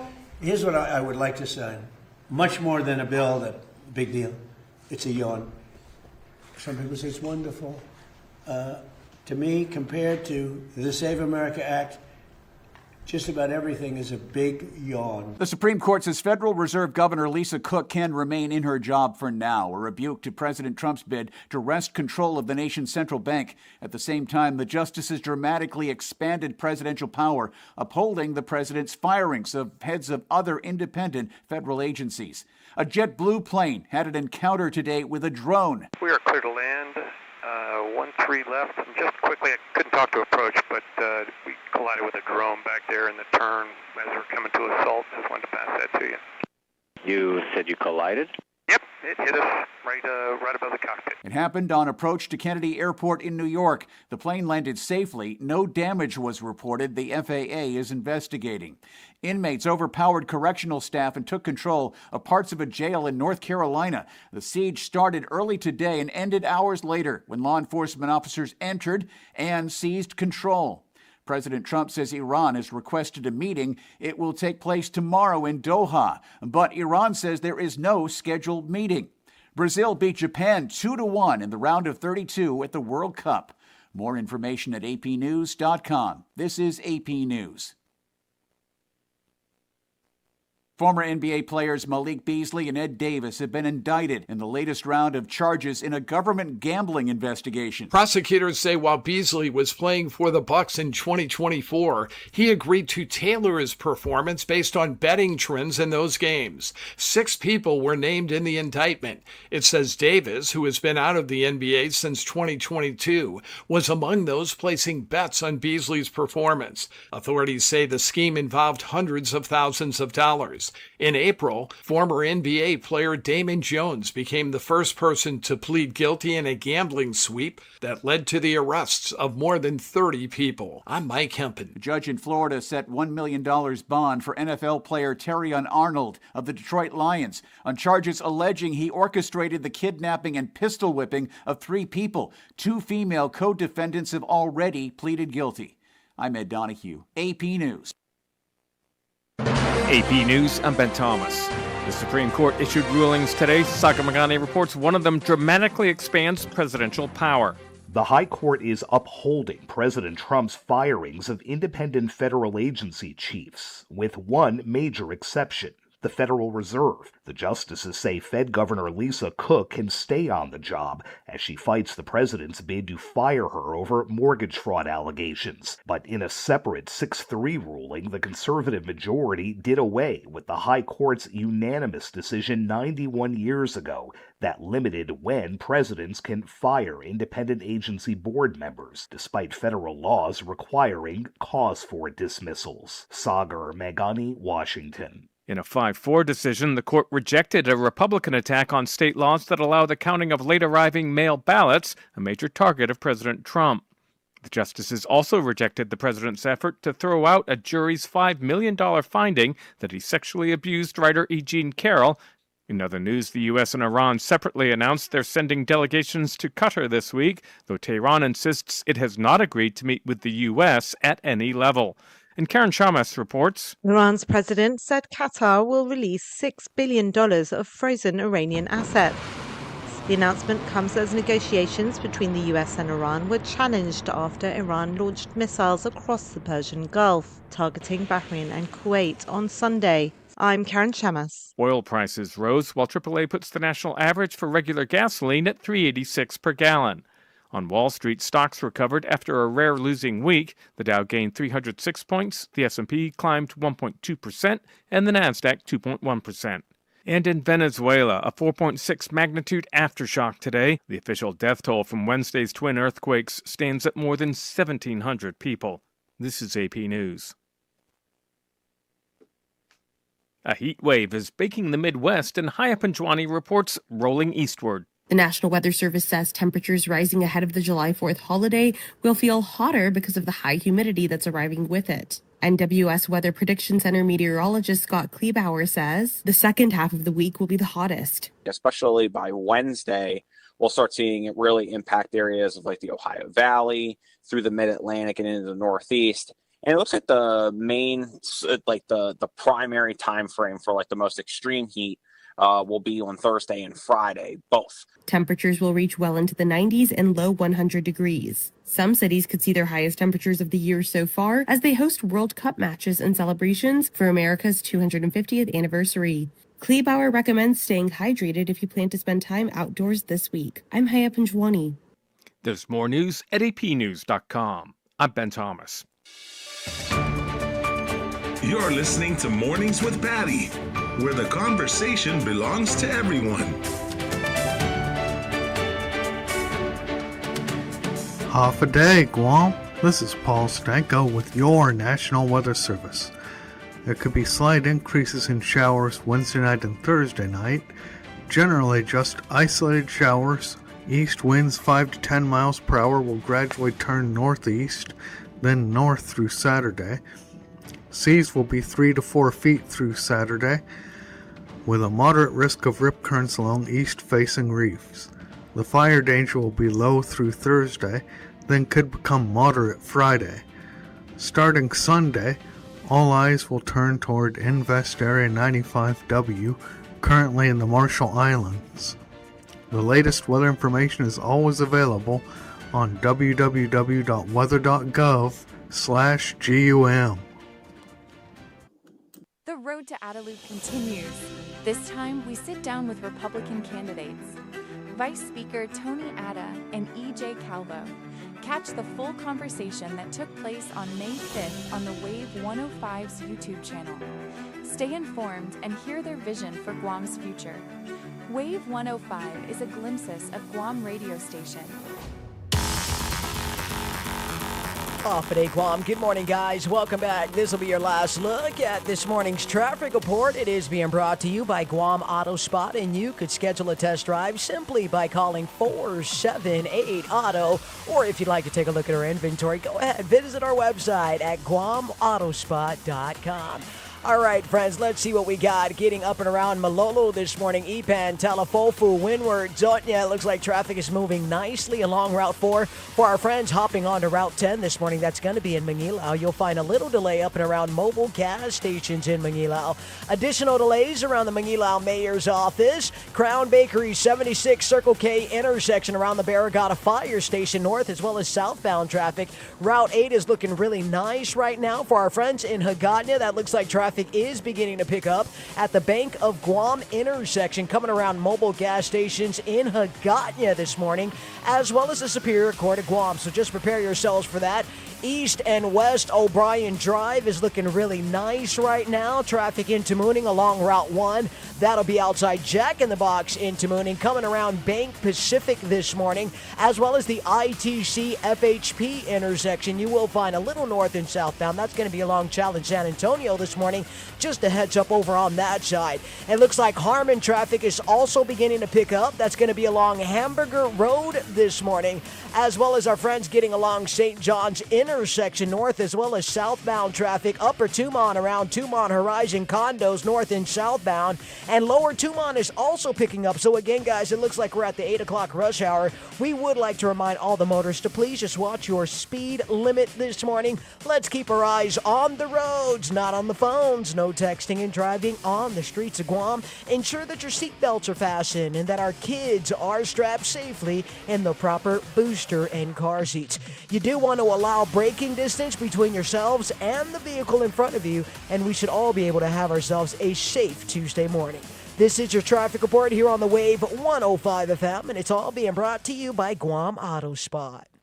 Bank Pacific has a $100 gift for all recent high school and college graduates. Okay, I'll bite. What is it? Open a checking account with Bank Pacific, show us you just graduated, and bingo! We'll deposit an additional $100 into your account. What about a Visa debit card? Yep, Visa debit card, online and mobile banking, remote deposit capture, the works. What about for existing customers who just graduated? They get $100 too. Great, count me in. Bank Pacific, where others put branches, we place roots. Conditions apply, member FDIC.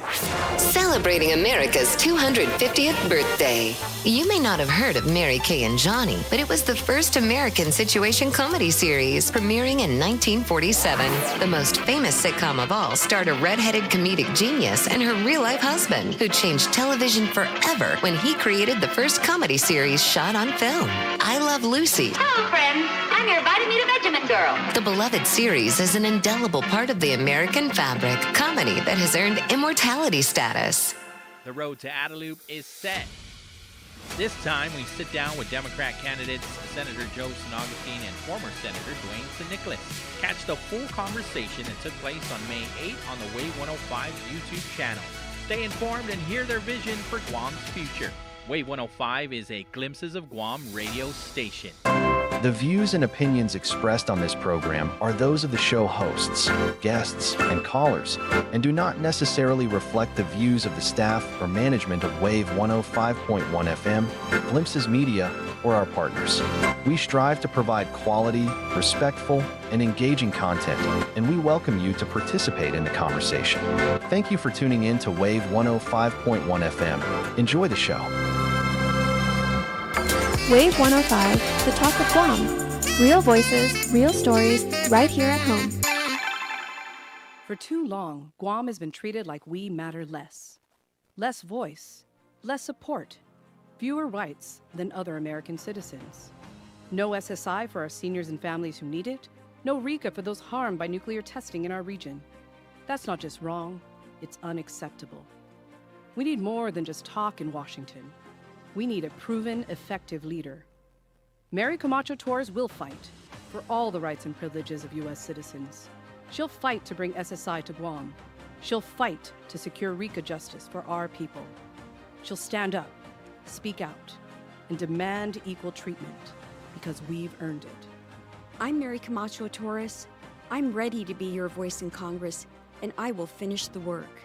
Your voice in Congress. I'm Mary Camacho Torres, and I approve this message. Paid for by the Torres for Congress Committee. All summer long, Chili's Party Platters make celebrating easy and delicious. Perfect for grad parties, family gatherings, or anytime you're feeding a crowd. Available for pickup or for delivery. Only at Chili's. Great value and memories happen here. Close your eyes and open your senses. Introducing the all-new 2026 Mazda CX-5. Thoughtfully redesigned with a refined interior, larger 15.6-inch touchscreen display, advanced connectivity, and Mazda's signature driving experience. Enjoy elevated comfort, intuitive technology, and craftsmanship designed around you. The all-new 2026 Mazda CX-5 Sport is available from $29,995 or just $198 per paycheck. Get pre-approved instantly at triplejguam.com. Guam is building the future, and the right conversations start here. SCME Guam Post invites you to the 2026 Industry Forum happening July 28 through 30 at the Dusitani Resort. Join military, government, and industry leaders as they come together to discuss Guam's future in infrastructure, resilience, and regional growth. This premier event connects you to Guam's next generation of infrastructure. Registration is open. Visit GuamIndustryForum.com. The 2026 SCME Industry Forum, delivering Indo-Pacific readiness.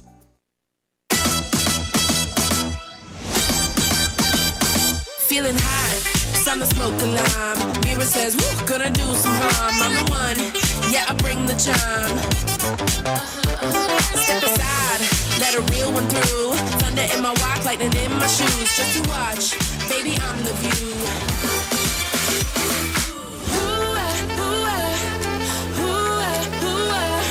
105.1 The Wave is the talk of Guam. Keep that good vibe going right here on Mornings with Patti. Watch me do it like, I do it like. All right. Let's see. I'm reading this story. Shane Tenorio Healy in today's Post writes, GPD records should not be a barrier to employment. I'm reading it right out of the paper, by the way, so bear with me as I understand what this story means. That individuals without criminal convictions have been unable to get police clearances needed to obtain employment. Daily, the attorneys of the Public Defender Service Corps see and represent individuals charged with criminal offenses who cannot afford to pay for an attorney. While a defendant's salary partially determines whether they are eligible for free legal counsel, the multiple days it can take to see a judge after their arrest could essentially mean they're left unemployed while facing criminal offenses.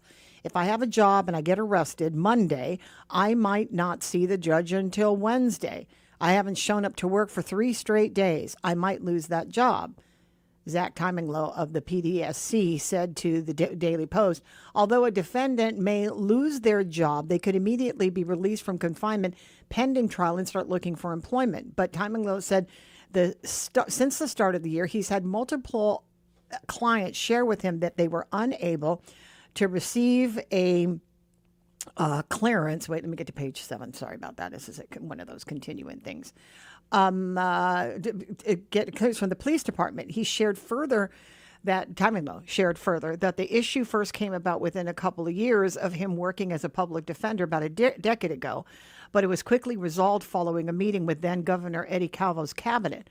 Timinglow added that since the COVID-19 pandemic, the problem has occurred more frequently each year. Under Guam law, a police clearance is a document from GPD that shows whether the person requesting it has a record of being convicted of a criminal offense. It can only be requested by an employer if a conditional job offer is given.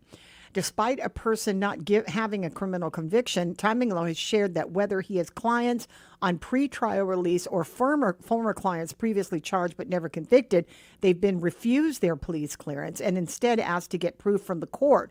For active cases, that proof, also known as judgments, does not exist until a case is resolved.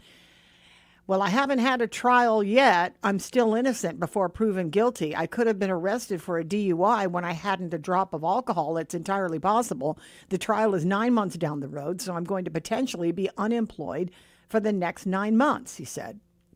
Regardless of whether the documents exist, Timinglow said it just adds another hurdle for a client who already can't afford a lawyer and lost their job. It really hurts those who are my clients because they have so little to work with. Getting to the place to pick up the document is crazy.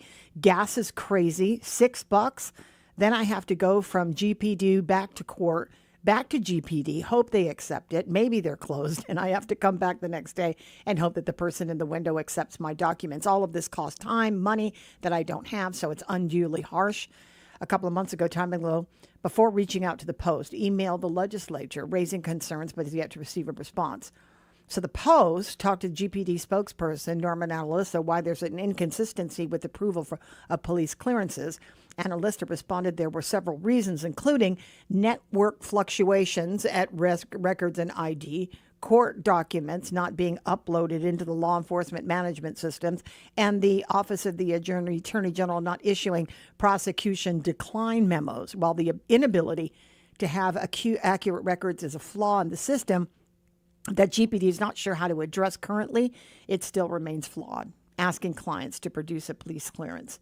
A GPD clearance isn't going to show you everything. I could have killed 12 people in Missouri. It wouldn't show up on my GPD clearance. I could be a federal drug convict, serve federal time, but I was arrested in California, and I wouldn't show on my police clearance. So if you're going to have a GPD repository of all these documents and they're not accurate and they're relying on their customers to provide documentation, why require it for employment at all? While we see it at public defenders, this is a symptom of a larger problem because there are others who have been represented by other firms or who have never needed an attorney because they were never formally charged. It's disheartening that not a single senator approached this with this issue as responded. The practices of GPD records should not be a barrier to employment. Did you have to get a police clearance to work here? To work here? No, Yeah, I did not have a police clearance to work here. Gov jobs, yeah. Government of Guam job? No, CNMI, yeah. Yeah. Oh, it was pretty easy. Patty, I just try to stay out of trouble. Well, I never get worried about like police clearance, court clearance. Yeah, I don't drug worry test. about them either. But if I'm try to required stay because out I of 'em. actually had to, I was actually required. I was get doing a- something with the federal government. The federal government, Okay. When the federal government is involved in security clearances, Okay. they want fingernail samples. You know what I Right on. mean? So Okay. one of them was a police clearance, and I thought, easy enough. Right. You know, Pretty easy. over at ITC. Yeah. I went late in the afternoon. $15. Boom, in and 15 out. minutes later, it was done. Right. But I'm not also anybody who's gotten into trouble, and I'm currently in the judicial system waiting, for some sort of disposition. Make good choices. So it's these guys. I get it, though. And I just wonder how many, because Nate is talking to, he's talking to the Post about a problem that I think that the thing is that he reached out because he needed somebody's attention, and he's definitely upset that they're not getting much response. Zach, not Nate. Zach Timinglow, good kid, by the way. Anyway, so I think he's just lamenting that in the Public Defender's Service Corporation, which basically they provide legal services for people within a certain eligibility income.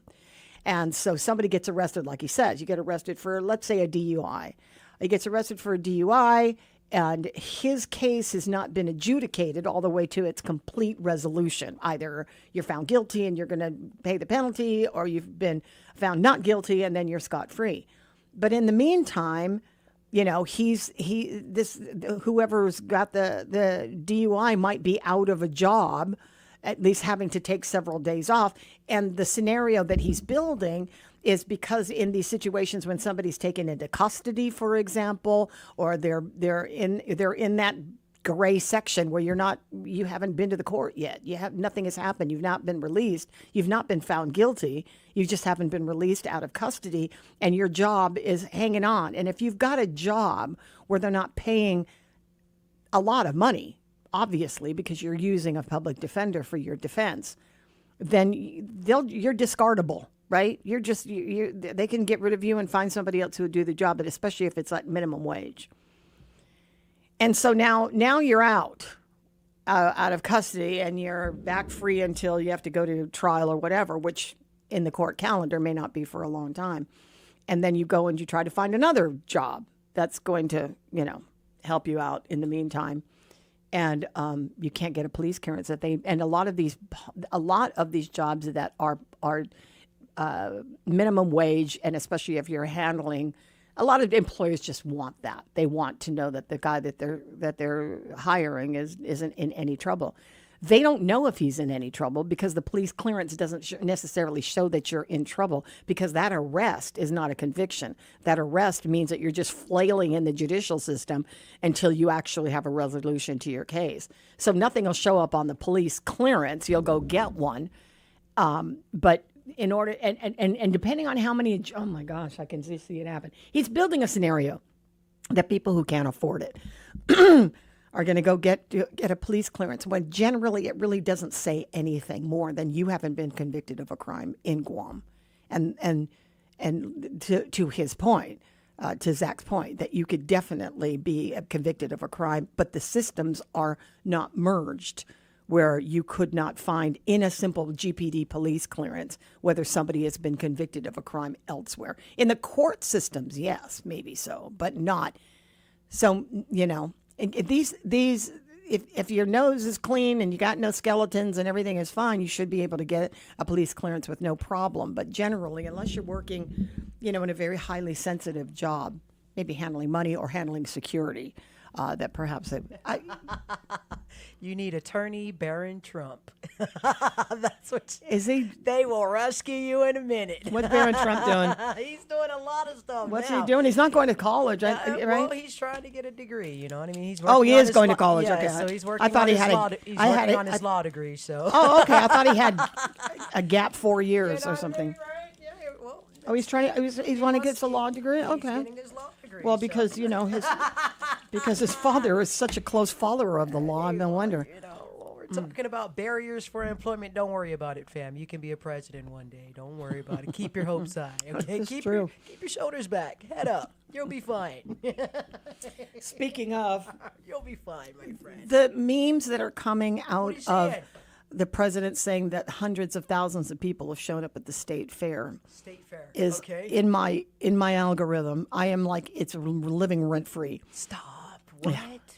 No. Yeah. No. He's telling everybody that they're coming by the thousands to the state fairs, to this America's fair, country fair, whatever it is. Okay. There's still nobody showing up. And then they had to close the place because of the rain. But people were, still going. Like I said, I people, if I were in D.C., would I go? Probably not. It's not in my. I would have more fun gawking at displays at the Smithsonian than I would gawking at displays from Colorado or something like that, because a lot of these places aren't even manned. Oh, okay, I'm good. Yeah. It's not my thing. I wonder what Guam's These are looks not my like. thing. And who's in charge of doing the one for Guam? My thing. Oh, I should call somebody. That's a good question. I should call somebody and ask them, do you guys have a display from the Guam, for Guam? I don't know who I'm going to call. Congressman doesn't answer my phone calls anymore, so maybe I should go with somebody from the Guam Club. At the fair, the state fair? Mm-hmm. If Guam had a booth, is that what you're trying to see? Mm-hmm. Oh, okay. Mm-hmm.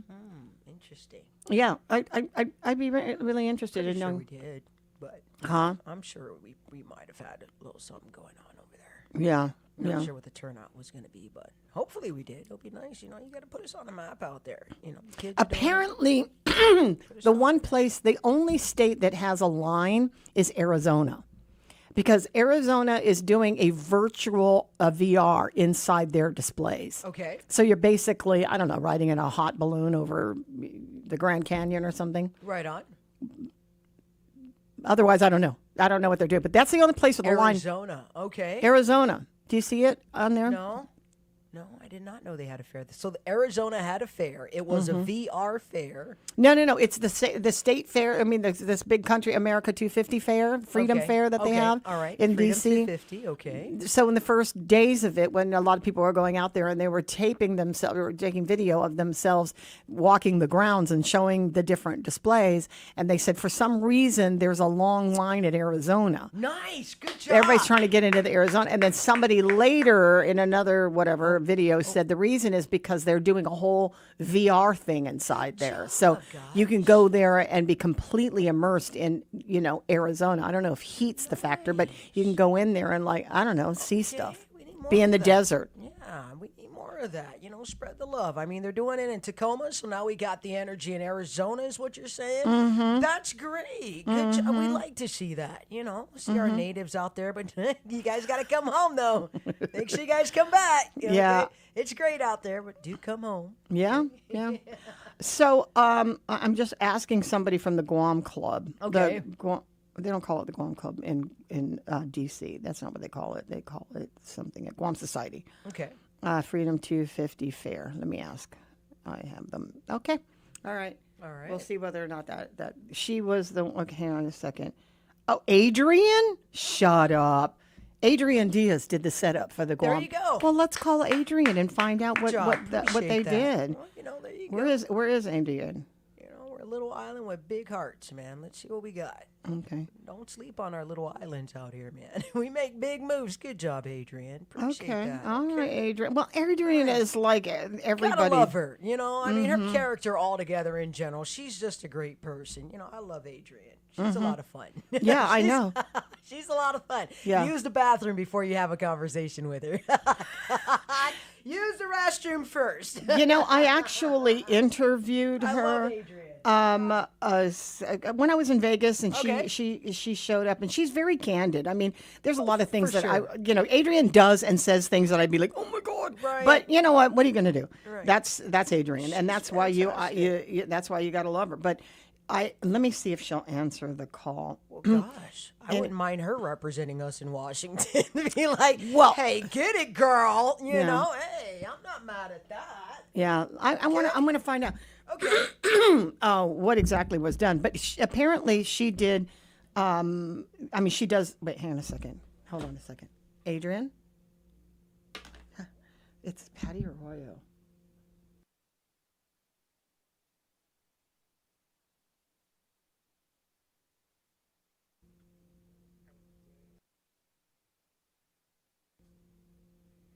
Wait, hang on. I lied. You're not on the air. You're on now. You're on the air.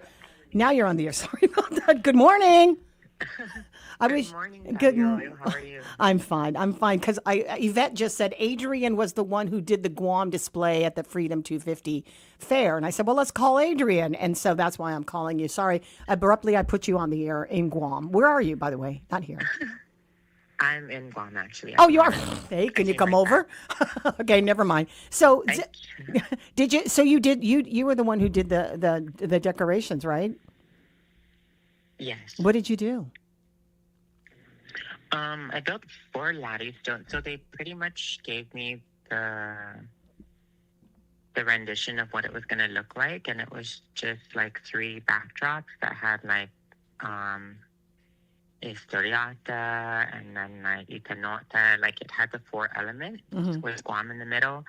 And so, but they also told me that there were going to be dancers, there's going to be somebody there with like a canoe or a galide on one table, and then blah, blah, blah. So like, there was all this interaction, and I was like, well, maybe what we can do is just build like 4 lattice stones as tall as their signs, which were like 95 inches tall. And then It was so cool. I was in DC and I went to Home Depot and they had rebar, but the rebar was made of fiberglass, which I've never seen here. And so from far away, it kind of looked like sticks of bamboo. And I was like, oh my gosh, let's use this, which I've never dealt with this before. And come to find out, we had to use gloves with it. Anyhow, I ordered raffia grass skirts for like a table. And I made the roof, the thatch part with the fiberglass rebar, and then attached all of that together, and then took the raffia skirts and kind of just attached it on, glue gunned them so that it didn't blow with the wind because there was an air conditioner blowing in the back. And then we lifted it into the air very patiently because we didn't have a ladder. And so I got these ribbons, I threw them over the canopy, yanked them up in the middle of the night. Oh my gosh. The next morning we lifted it up and put it on top of the signage that they had, and then attached the other side to the Laddie stone. All in 2 days. Oh, very signature, Adrian. Very signature, Adrian.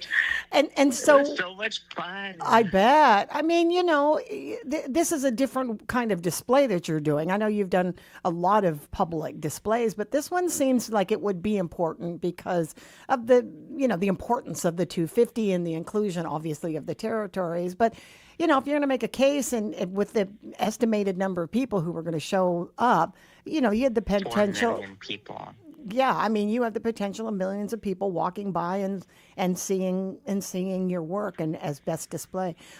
But did they ever have the dancers and the gliding? Was that ever a thing? Is that? Oh, okay. They did. I posted it on my story. I think it was yesterday. Oh darn, I missed it. So, yeah, they and it was actually really cool because I guess the dancers were expecting more space, and so we thought that they were just going to dance in front of the Laddie stones. And when I was watching the video, they actually did their choreography to circle around the Laddie stones. And I think one of the ladies even kicked the Laddie stones and made the flowers shake. I think it was so cool.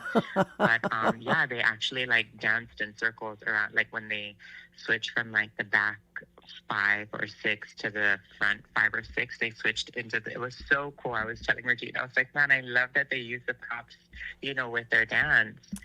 And then I saw that they also performed outside in the lawn, the actual mall lawn. Oh wow, they went outside with performance. Okay, yeah, with more room and stuff. Lines of people outside. Yeah, there's. Are those real? Okay, somebody just sent us a photo of it. The Laddie stones, are those real flowers?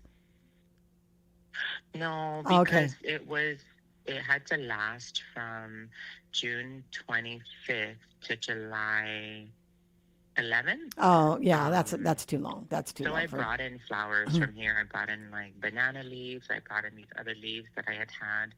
I acquired from the Philippines, which were rather large. I got monstera leaves. I got psylllium leaves. I got a bunch of phalaenopsis orchids, some cymbidium orchids. And so if you actually stand in the front and you look at the display to the left, there's the yellow orchid. Yeah, I see those. That kind of ties into the yellow photo on the left. And then on the right-hand side, they have the models standing with their sari and oh, yeah, the model's been cut out. The red orchid. Yeah, I see the red orchid. Yeah, the red orchid spills into it. So when you stand at the door, basically what I wanted to do was not decorate and obscure the photos. So we kind of colored more the canopy in the inside. Yeah, I see it. And then, yeah. So. And I like the touch of actually showing where where the continent is to the distance where Guam is. That looks, I like the little map that's there. That's pretty cool. Well, GDP did a great job. People are giving me credit for it, but the team that's out there, Miss Nadine, Leanne, Mark, and Brian, and Sierra. So these people were GVB staff that were there to set up, and they had set up all in one day. They brought all their stuff. Okay. So they were do you need help? And they just were hands on. I mean, like, I would not have been able to decorate that in 2 days if it weren't for them. Like, they work so hard. They go there so early, you know, they waited on me, and they were just like ready to do anything. Spray paint, shoot the installation, like, you know, record. Man, they're Wow. amazing, and That- I don't think Guam gives them enough credit. Well, I'm glad that you said that because there are a lot of people behind the scenes. In fact, I didn't know if Guam had a display. I know that they had to have, but was this commissioned by GVB? It wasn't from the delegate's office or the Guam Society or anything. From what I understand, and I could be wrong, from what I understand, it was from the governor's office. Okay, all right. The governor's office had tasked it to GVB. Mm-hmm. And so I was having a meeting with Regine and with Ms. Ina about like the liberation and, you know, all the different events, PIFA, and all these things that are happening. Yeah. And then somehow America 250 popped up and they were like, oh my gosh, we should throw you on it. And I'm like, wait, hold on. What do you guys have? I came planned? here And they for were like, liberation, not for independence. yeah. And Regina was like, you do something. And I'm like, well, what do you want me to do? And they were like, just whatever you do. And I'm like, I'm the game plan. Not And very she's many like, people can. "You Not are very the many. plan." Not very many artists can hear that. You just do you. Do you do it? You do whatever you do. Yeah. Well, you're very I was like, trusted. well, what did So- you guys have planned? And they only had, you know, they had planned to bring out all these gifts, right, to give people like bags, and they have this spin the wheel thing there.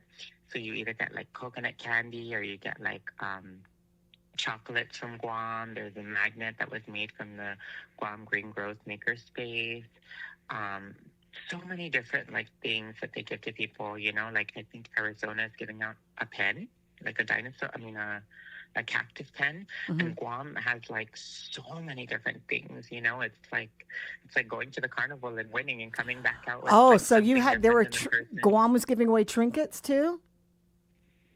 So many different trinkets. I mean, Oh. I think they've had to scale it down because they were estimating 1,000 people per day. But I think with Yeah. social media, some man went on and was like, you know, advertising all the different states. And at the very end of his video, and he's got like thousands of followers, at the very end of his video, he was like, shout out to Guam, who like came through and, you know, and their display, like there's a line of people trying to get into this place. Like, I didn't really know too much about Guam, but I'm about to now. And Oh, he wow. walks in, and it's so cool. Like the media attention that they're getting out there. I love it. Okay. Madeline, yes. I love it. I Madeline mean- got on the phone with me this morning, and she was so proud. Aw. Well, you know, the best thing about this entire thing is that we, you know, first of all, it's we have a display and it's great and it depicts, you know, our lifestyle and things, and that's really always very nice. It's pleasing to the eye. But I think that what's unfortunate is that didn't have the estimated 4 million people that are going to be out there. But, you know, I think Guam does stuff when we're asked to do things and asked to present, not on your scale, but even in smaller things, our personality is to go big. You know, if you're asking me to do something, I'm going to do my very best because people are going to appreciate the work. What you have. Yeah, people are going to appreciate the effort. Any so. energy, any materials.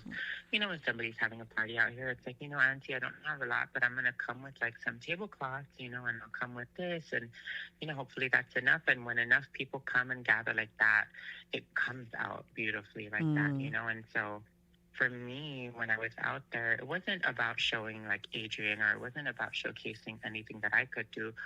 All I wanted was for somebody from Guam to walk in and be like, hey, this is my home. Like, you know, I wanted them to have that sense of pride, that like, you know, that butterflies of like showing their children, like, this is where mom is from, you know, or this is where I grew up, or, you know, this is where we're going to visit one day, you know. So that sense of pride, when they walk out and they go into the next booth, it's like they have a feel of home. It was so funny because I went there early, right, and I was going to get my credentials. So there's like National Guard, and there's all these like security everywhere. It was very high security, right? They were showing PIFA, they were showing all these different things. And so I come through this gate and there was like these National Guard people. And we were like, oh, can you point us to the direction of like the credentials and stuff like that? And I was with Michelle San Miguel, and, you know, we come around the corner and they were like, where are you guys from? And we're like, oh, we're from Guam. And they were like, oh, we already met people from Guam. They gave us pizzeria. They gave us this. Oh, dang. And we're like, of course you met people from Of course, Guam. They're already trying yeah, to feed you. exactly. They're feeding They're you already giving you the hard cookie to show you what Guam is like. Man, that's awesome. And that's that hospitality, you know, there's 50 states out there. There's all these different territories. And it just so happened that they looked at the two of us and they had this funny feeling that, you know, we had that aura of, you know, that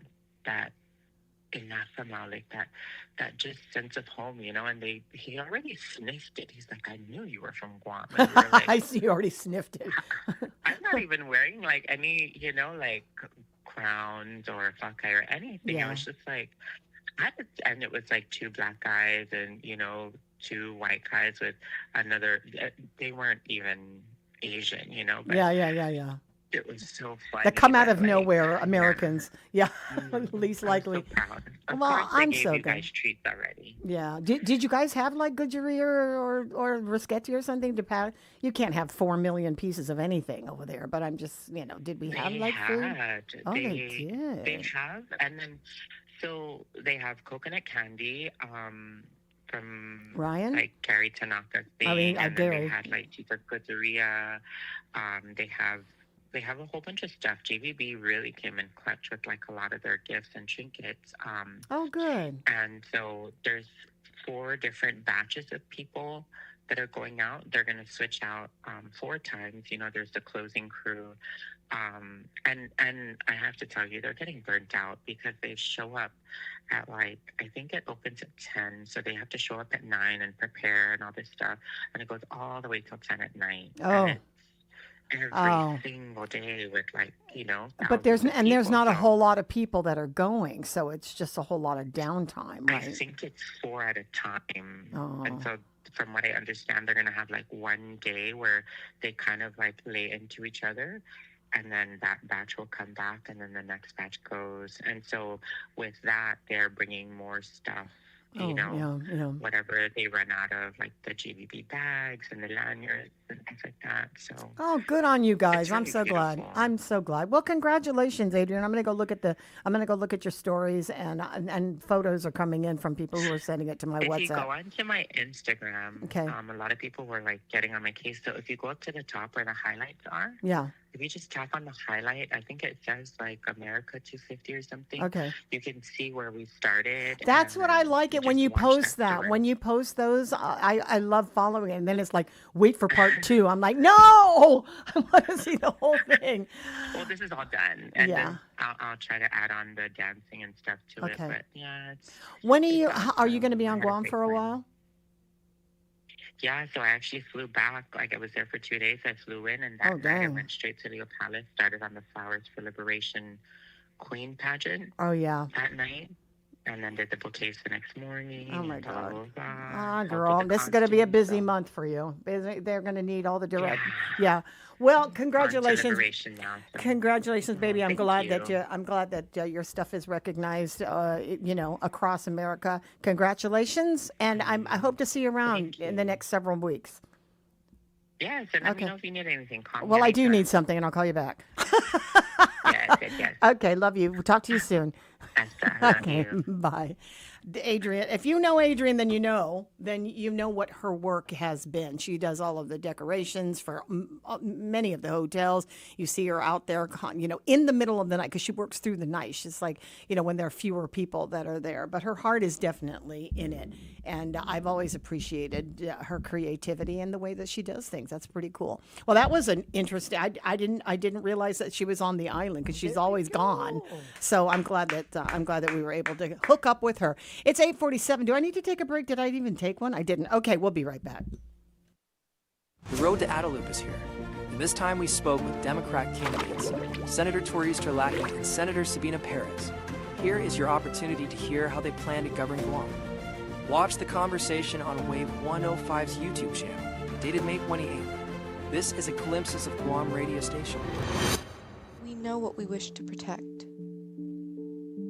Our rights to life, liberty, and the pursuit of happiness. Thomas Jefferson stated, "Knowledge is power, knowledge is safety, knowledge is happiness, and the cost of ignorance is extraordinary." Read it, study it, cherish it, wield the power granted by the United States Constitution. Because the power of knowledge is just as extraordinary. Do you wield the power? Liberty. It's an American thing. From AmericanThing.org. When a warrior faces adversity, he fights through it. He finds a way. Freedom isn't free. Rolling strong. Belief. Believe you can, and you will. Wheelchairs for Warriors provides mobility solutions to veterans and first responders injured in the line of duty. Join the mission and visit wheelchairsforwarriors.org. And we're live here outside the Perez family home, just waiting for the... And there they go, almost on time this morning. Mom is coming out the front door strong with a double-arm kid carry. Looks like Dad has the bags. Daughter is bringing up the rear. Oh, but the diaper bag wasn't closed. Diapers and toys are everywhere. Ooh, but Mom has just nailed the perfect car seat buckle for the toddler. And now the eldest daughter, who looks to be about 9 or 10, has secured herself in the booster seat. Dad zips the bag closed, and they're off. Ah, but looks like Mom doesn't realize her coffee cup is still on the roof of the car. And there it goes. Oh, that's a shame. That mug was a fam favorite. Don't sweat the small stuff. Just nail the big stuff. Like making sure your kids are buckled correctly in the right seat for their age and size. Learn more at nhtsa.gov/the right seat. Visit nhtsa.gov/the right seat. Brought to you by NHTSA and the Ad Council. As parents, we have a million things running through our minds. Playdates, checkups, groceries, laundry, diapers, work, carpool schedules, picture day, swim team, did we mention diapers, birthday parties, meal prep, lost permission slips, dentist appointments, and the dog that still needs to be walked. So it's easy to make a mistake. Oh, I forgot birthday candles. Sit tight, hon, I'll be right back. We say we'd never put our kids in danger by leaving them in the car alone. Oh, wait, since when are candles not on the baking aisle? But never happens. And temperatures as low as 60 degrees can be deadly for children left behind. So always bring them with you, and every time you park the car, stop, look, lock. Brought to you by NHTSA and the Ad Council. It all connects. The girl who walks for hours to bring home the family's water, the school she can't attend most days, the breakfast she didn't have, the rain that hasn't fallen in months, the danger around the next bend, her little brother's belly laugh, her mother's hug, her dreams of being a teacher, an engineer, the mayor. All the reasons life is both so hard and so beautiful. It all connects. But so do we, for children's sakes. At Child Fund, we connect through everything we do, together, so every child can grow up healthy, educated, and safe. Because we need each other. Learn more at childfund.org. We are all for first-time guests and longtime friends. All for First Light and Starlight. For road trips and trail runs. All for mountaintops and monuments. River bends and battlefields. We're all for showing up and giving back. To protect, to preserve, to pass it on. All parks depend on us, and we're all for parks. Join us at nationalparks.org/allforparks. A message from Joshua Jackson, actor and Fair Volunteer Ambassador. Food allergy is a serious, life-threatening disease that impacts over 33 million Americans. When your immune system sees certain food proteins as a threat, every bite matters. But here's the good news. There have been advancements in the treatment of food allergies, and with one voice, we can create better awareness. Because in the fair community, the disease doesn't own us. We own our journey. Talk to an allergist to understand your options. Visit foodallergy.org/empower to learn more. Hi, human. I'm a micro monster, swimming around in your plastic water bottle. But I can't wait to swim in your bloodstream soon. Microplastics are micro monsters. Drink me. Wait, what are you doing? But you can fight back by using glass or metal reusable water bottles. No! Don't let microplastic micro monsters invade your body. Find more ways to fight back at stopmicromonsters.org.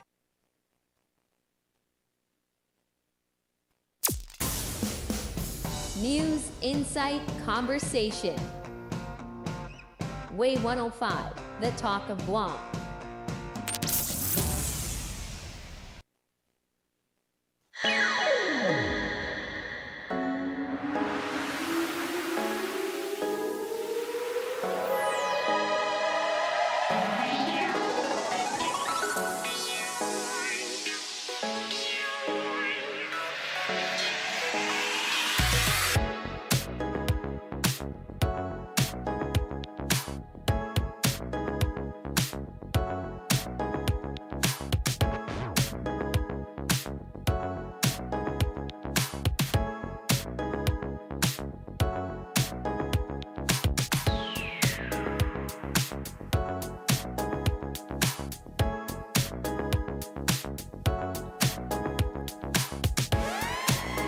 You can't just drink like normal people. Why? I'm just saying, like, are you posing? Just drink the dang thing, bro. What are we doing Get here? that on camera. I'm looking at you. I'm waiting to transition. I'm like, would you hurry up? Good God. Because it's hot. Just... It's hot, so I'm holding it there. Okay. I'm waiting for it to come up to my lip. Dude, what are we... You look like I was sucking out of a straw. No, I was bending it, putting it, so I'm waiting for the liquid to get to the lip, so that I just see if it burned me. Super toddler. All right, let's just move on. It's a sippy cup. That's what I'm like. What are we doing here? What's happening with the world? Dice got breakfast. Hey! You're like a good to go queen. I love you. Yeah, hey, bro, I got you, fam. And good to go got us. Yes. Good to go. You know, good to go. That's our jam, fam.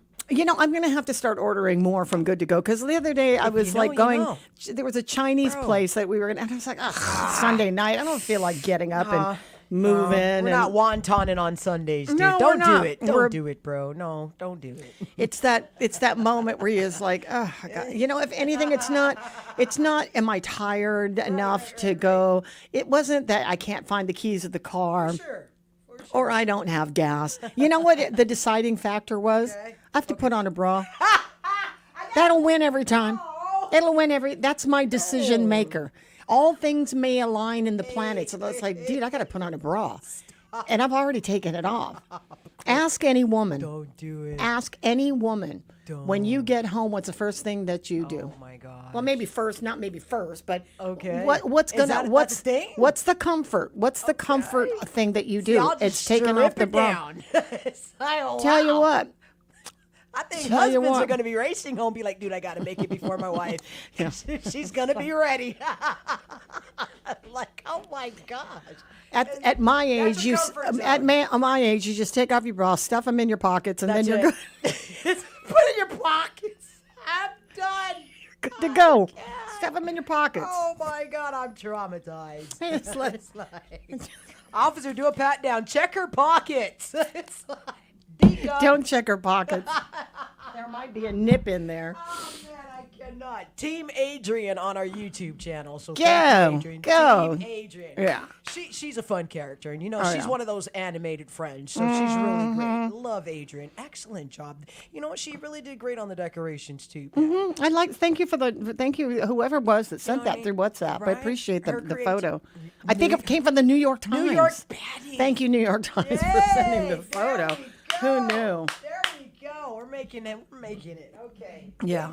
Big moves. Janella just sent a note. All right. Thank you, Janella. Good morning, Janella. Janella. Okay. She wants breakfast. Did she say she wants good to look go? At this. Oh, she can come here and get some. Good to go delivers to Janella too. Janella, they'll deliver to you, fam. Does she want good to go? They deliver No. to her? Oh, okay. Uh-oh. Here Guam we go. Department of Labor closed due to building issues. They're closing on the third. I mean, after lunch. Is today the 30th? Today is the 30th, correct? dang. Yep. Last Tuesday. day of June. Yes, it is. That's it. Week 27, Dang. Patty. It's almost Christmas. I can't wait. Oh my God. Sorry. Really? Too soon. I thought about Whoa. that. I just need to get to Bridie's graduation party. I ain't thinking past July. I'm so sorry. Okay. Okay. All So, right. dang, girl. All right. June 30th. So June 30th, after by the wait. Okay. Matt's currently working with Patty. Okay. Read the story. Will be closed on June 30th until after lunch due to the GCIC building being closed for electrical repairs with air conditioning affecting all floors of the building. Okay. They're currently working with for electrical repairs. If the matter is addressed by the lunch hour, offices will resume regular operations. However, GCIG will remain closed until the electric issues is resolved with the air conditioning system. That's a lot of words. Okay, so they're closed until lunch. Okay. Until after lunch. But if After they lunch? fix it before. Okay. I can I be sarcastic for a second? They always got something in that building. Can I be sarcastic for a second? What's up? Go ahead. Why not close the building because the electrical repairs need to be done for the air conditioning? I mean, dear God, you're walking 17,000 flights of stairs anyway because isn't there an elevator still the issue? No elevator. No ADA complaints have ever been filed with No with the power. owner. It's like, we have electrical issues. The elevator doesn't work. Yeah, you think, but Okay. All right. it's. Let me ask her. Did they ever fix the? Is your elevator working? Yeah. Does your You better- elevator work? better go. Is your elevator running? You better go catch it. Okay. Janella, is the elevator still a problem, right? Elevator still down? Let me ask that. I probably should have WhatsApped to her because, you know what I did? I put an exclamation point, not a question mark. What an idiot. She's going to go, what an idiot. Maybe I'll just send her a WhatsApp because I really do want to know. Is it still down? Okay. Elevator. You know, they got good food in that building, though. That little spot, was that a beanery down there? No, man, but they got some really good egg rolls downstairs on the first floor. Where are you finding places? I don't know. Weren't you the one who told me that Family Island Pharmacy or something like that serves Filipino food on Wednesdays? Yes. Right? What are you, like a heat-seeking missile for food in less obvious No, places? sometimes you have to go in and they poke and they check your sugar. I always get my Your sugar. sugar and they give you. I do, and You're I not- eat. Yep, sugar and eat. Island Family Pharmacy. That's I my go-to. can't. Yep, Island Family Pharmacy. They got like donuts. And all kinds of I stuff. went in there, You saw and they're it. like, "Hi, Miss Patty." Thank you, Patty. They recognized me, and I was like, "Oh, hi. wouldn't Do you lie to have you. this medicine? And by the way." Have some Do you guys? refreshments? No, I said, do you guys feed people? Yeah, they're like, I said, my producer Dice. I go, yes, we know her. They said, come over. We have lunch on Wednesdays or something. Patty. There's a little cafe in the back. Told ya. I thought you were lying. I'm Wow. not, I did.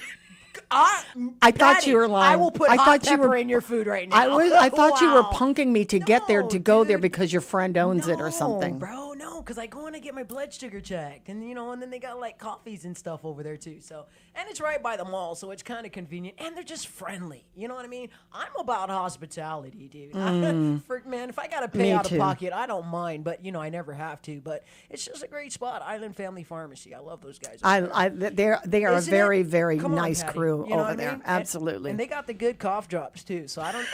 So they got good cough drops. So I'm like, tastes like candy. It's Oh, like, my They God. got the good cough drops. So I like Island Family Pharmacy. Oh, I love that. They I do love great. that. Well, thanks for the hookup, Appreciate but it. thank you Yeah. also for breakfast. We went to Good to Go. Eggs and Things. You can go to Eggs and Things, That's our jam today. and we got an all high protein omelet. That's what we did today.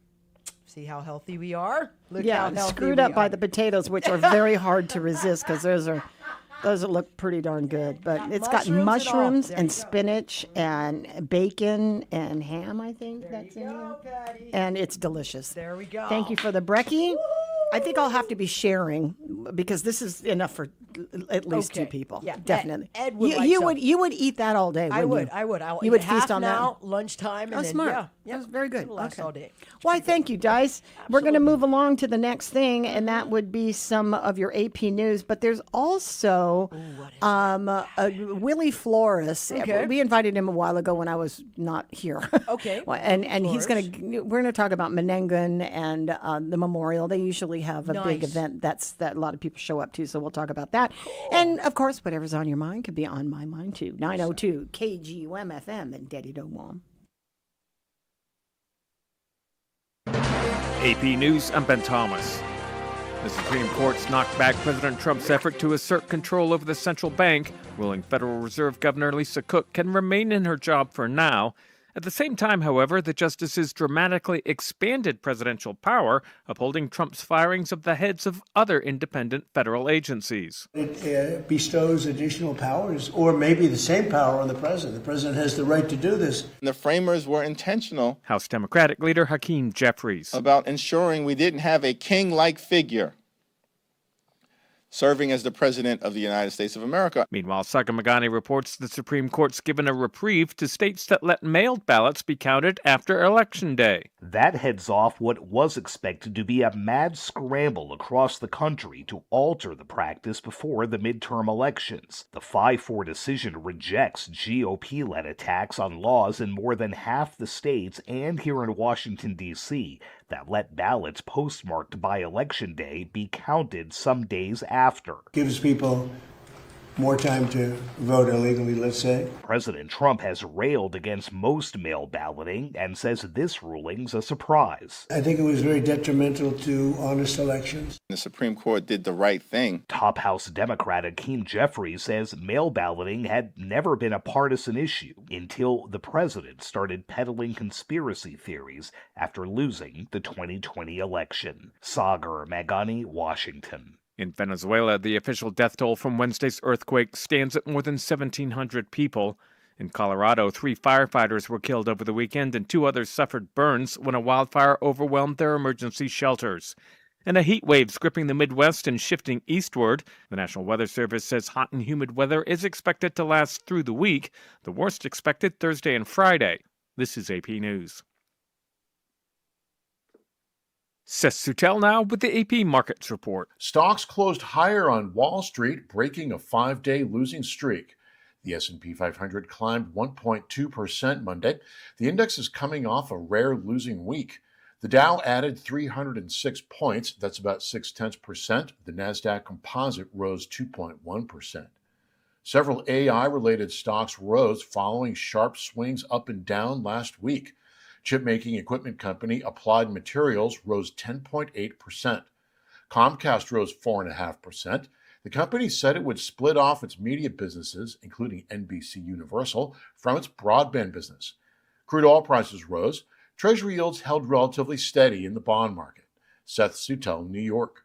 And AAA puts the nationwide average for a gallon of regular gasoline at $3.86. There's more news at apnews.com. I'm Ben Thomas. Thanks for listening. AP News, I'm Marcela Sanchez. There's been an aftershock in Venezuela nearly 5 days after twin powerful earthquakes rocked the north of the country. AP correspondent Karen Shamas reports. A strong aftershock has jolted Venezuela following last week's devastating earthquakes. The new tremor measured 4.6 on the Richter scale near Carabayeda on the Caribbean coast. Authorities said there were no immediate reports of damage. However, the aftershock sent residents in Caracas into the streets. So far, at least 1,450 people have died from the twin quakes, according to the government, which is facing criticism for its response. Rescuers are continuing to search for survivors with over 2,600 rescue workers from around the world assisting in the effort. I'm Karen Shamas. On social media, President Trump says Iran requested a meeting with U.S. counterparts, adding that meeting with Iran would happen tomorrow in Doha, Qatar. One of Iran's top negotiators, however, says no talks have been scheduled. Yesterday, Iran fired missiles and drones at Bahrain and Kuwait. This was in response to new U.S. airstrikes. A new AP NORC poll finds Americans have grown less proud of the country's history or the way its democracy works over the past several years. Much of the declining positivity comes from Democrats, who polling suggests have become increasingly disenchanted with the U.S. in the years since Trump was first elected. Despite the drops in pride, most adults living in the U.S. say being an American is extremely or very important to their identity. Comcast is planning to split itself into two separate publicly traded companies by spinning off NBC Universal and Sky. U.S. markets were on track to open higher and oil prices inched up. This is AP News. AP Sports, I'm Mike Hempen. France and Argentina are the favorites to win the World Cup with the knockout stage underway. On Sunday, Canada defeated South Africa 1-0 to advance to the round of 16. Morocco fans singing and dancing in Monterrey, Mexico Sunday in advance of their team's game this evening against Netherlands. Also today, Brazil takes on Japan and Germany plays Paraguay. Baseball, Red Sox starter Sonny Gray lost a no-hit bid against the Yankees in the 8th inning. Boston also lost its 2-0 lead and trailed 4-2 in the 10th inning before rallying with 3 runs to beat New York 5-4 and complete a 4-game sweep. Serena Williams has been preparing to play both singles and doubles in Wimbledon at age 44. The tournament begins today. I'm Mike Hempen, AP Sports. You're listening to Mornings with Patti, where the conversation belongs to everyone.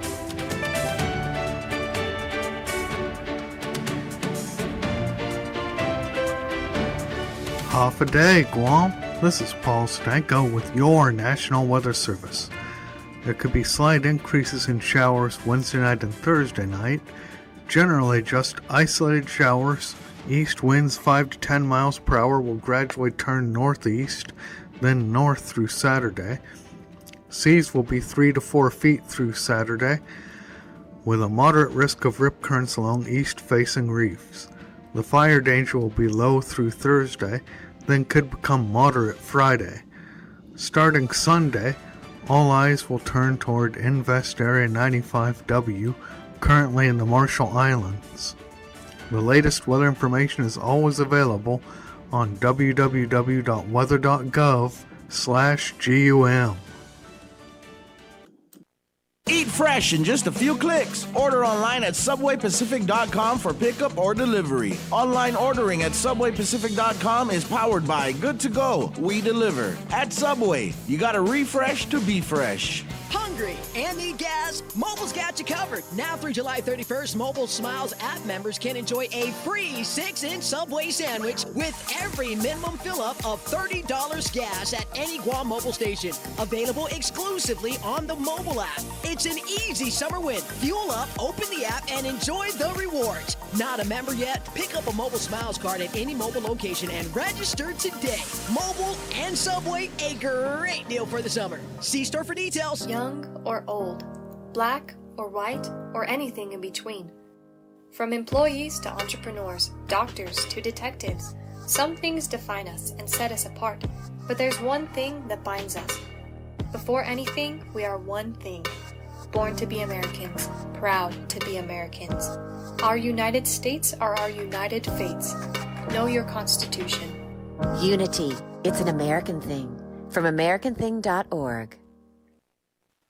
Pat's Tinting and Detailing offers premier services from complete interior cleaning and VIP detailing. And to keep you cool, Pat's also offers factory, ceramic, blacked out, and base-approved auto tinting. For more information, call 647-SLAM.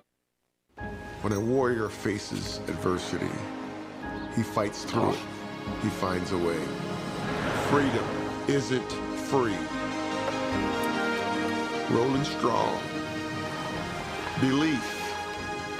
Believe you can, and you will.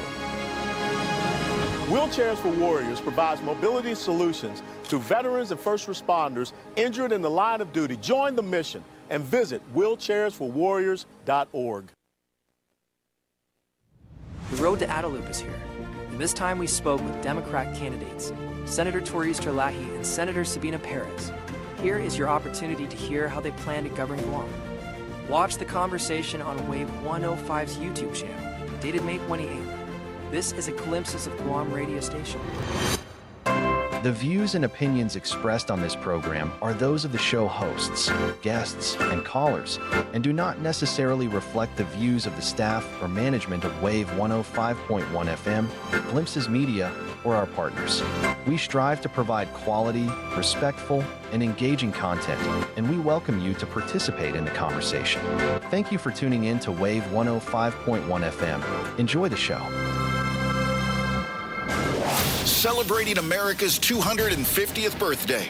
Public libraries, fire departments, the post office, lightning rods that save lives, the Declaration of Independence. They all have one person in common, Benjamin Franklin, one of our nation's most important founders. Ben Franklin, he was the world's most famous scientist in his day. He's not remembered here as that. He's remembered as a founding father. As U.S. ambassador to France, he convinced their powerful monarchy to back a risky rebellion that helped the 13 colonies win the battle against Britain to create the United States. His experiments with a kite proved that lightning was electricity. He helped write the Declaration of Independence and was a leading voice at the Constitutional Convention. People are meeting him and they're going, it's like talking to a 20-year-old. His mind is so open. He was a master of science, politics, diplomacy, and culture. And America would look very different if it weren't for the man born in poverty who rose to become one of the most influential figures of the 18th century. Today we are looking up at the sky to track the universe's ultimate cosmic debris. But our favorite space rock story actually took place inside a crowded 1979 arcade. Welcome to the National Day Spotlight for June 30th. International Asteroid Day is about space rocks and keeping an eye on what's flying around out there.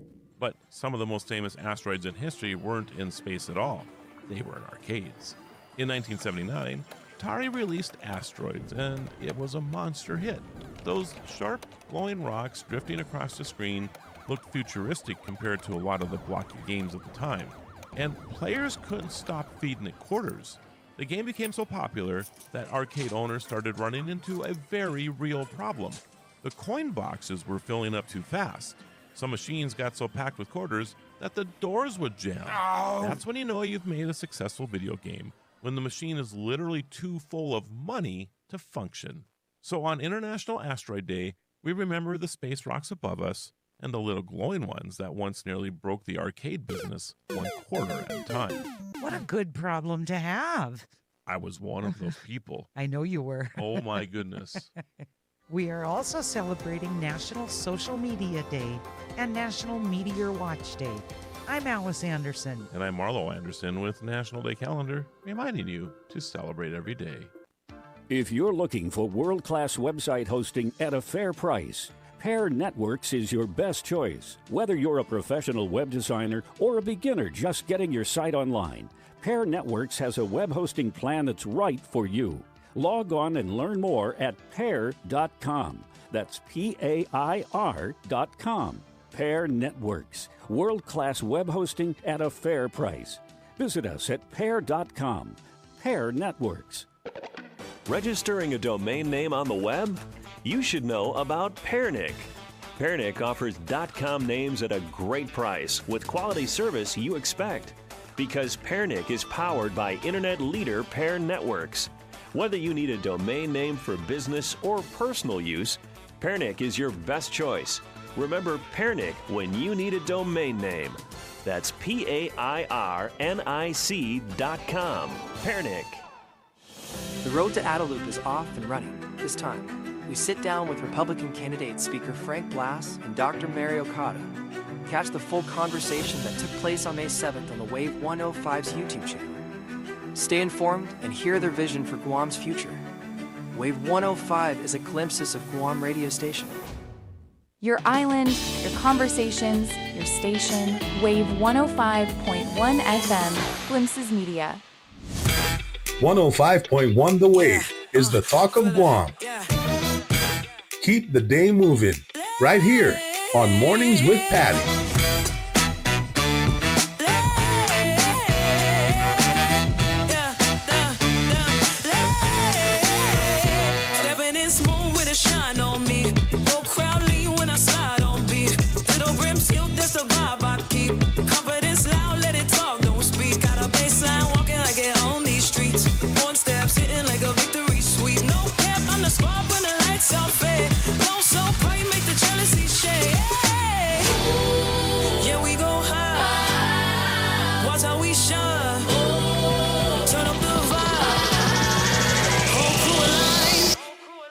the spark in the room when the bass go boom.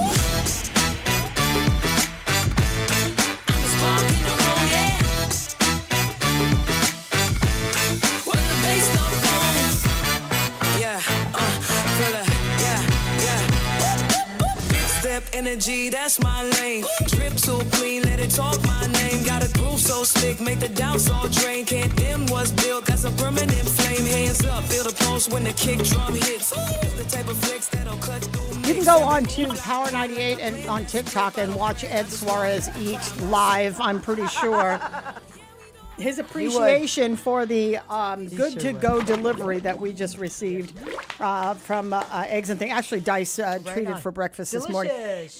That'll feed several people, but Ed will. I took like less than a quarter of it because a little portion of it. It's a huge omelet, and that's a lot of food. Anyway, he's very gracious and happy. He's like, you guys are spoiling me. I'm like, boy, that's what we do, you know. I like to spoil. I think it's fun. Well, finally, I'm able to talk to Willie Flores. This is our annual interview at this time of year. Willie's always in our front and center about this time of year. Menengan is not only a location, Menengan is a memory. And a traumatic one for thousands of people, and it remains a part of our history as we also celebrate our liberation during the Japanese occupation. And you can't honor the day without honoring those who were forced into captivity and settled in Menengan. And Willie is part of a foundation that makes sure we don't forget. And so we love to talk to him every year to make sure that, everything is status quo if any changes are being made. So welcome to the program, Willie. It's nice to talk to you. Yeah, you too. Thanks. By the way, I like that bumper music. Don't you? I'm the 60s and 70s guys myself, but once in a while your bumper music, it gets going. So that was a good number. Yeah. Thank you. I'll pass it on to my creators. That's Raul Garrido and Dice, putting them in the right place. So Menengan, again, you can't celebrate independence without remembering why we all, why this is important in our history. So for those who don't know, because there are a lot of people who are listening that don't know so much about the Guam history, but Menengan stands out as a top remembrance, although there were conflicts in hidden spots all over the island. Menengan was the largest. Yeah, and that's one of the reasons why Menengan is so important, because it is a place, frankly, where the occupiers, the Japanese occupiers, in their panic, I guess you would call it, for lack of a better word, anger, consternation, panic, because the Americans were coming and had landed, started to round up people from all over Guam, all over from as far away as Amatak, all the way up to Jigo, rounding up people wherever they could, with the intention of bringing them to Menengan and, likely eliminating the people who use them as human shields. We have people from, we have the other atrocities and massacres that occurred at Fena, at Tinta Faha, up at Seguian, of course. The common thread that all these places had is that they were at one point or another, if not killed in those spots, they were headed towards Menengan. And this is why we called our foundation the Menengan Memorial Foundation, because even folks from Fena, there's the people who survived the grenading. There's a couple of people who survived the cave grenading and all that.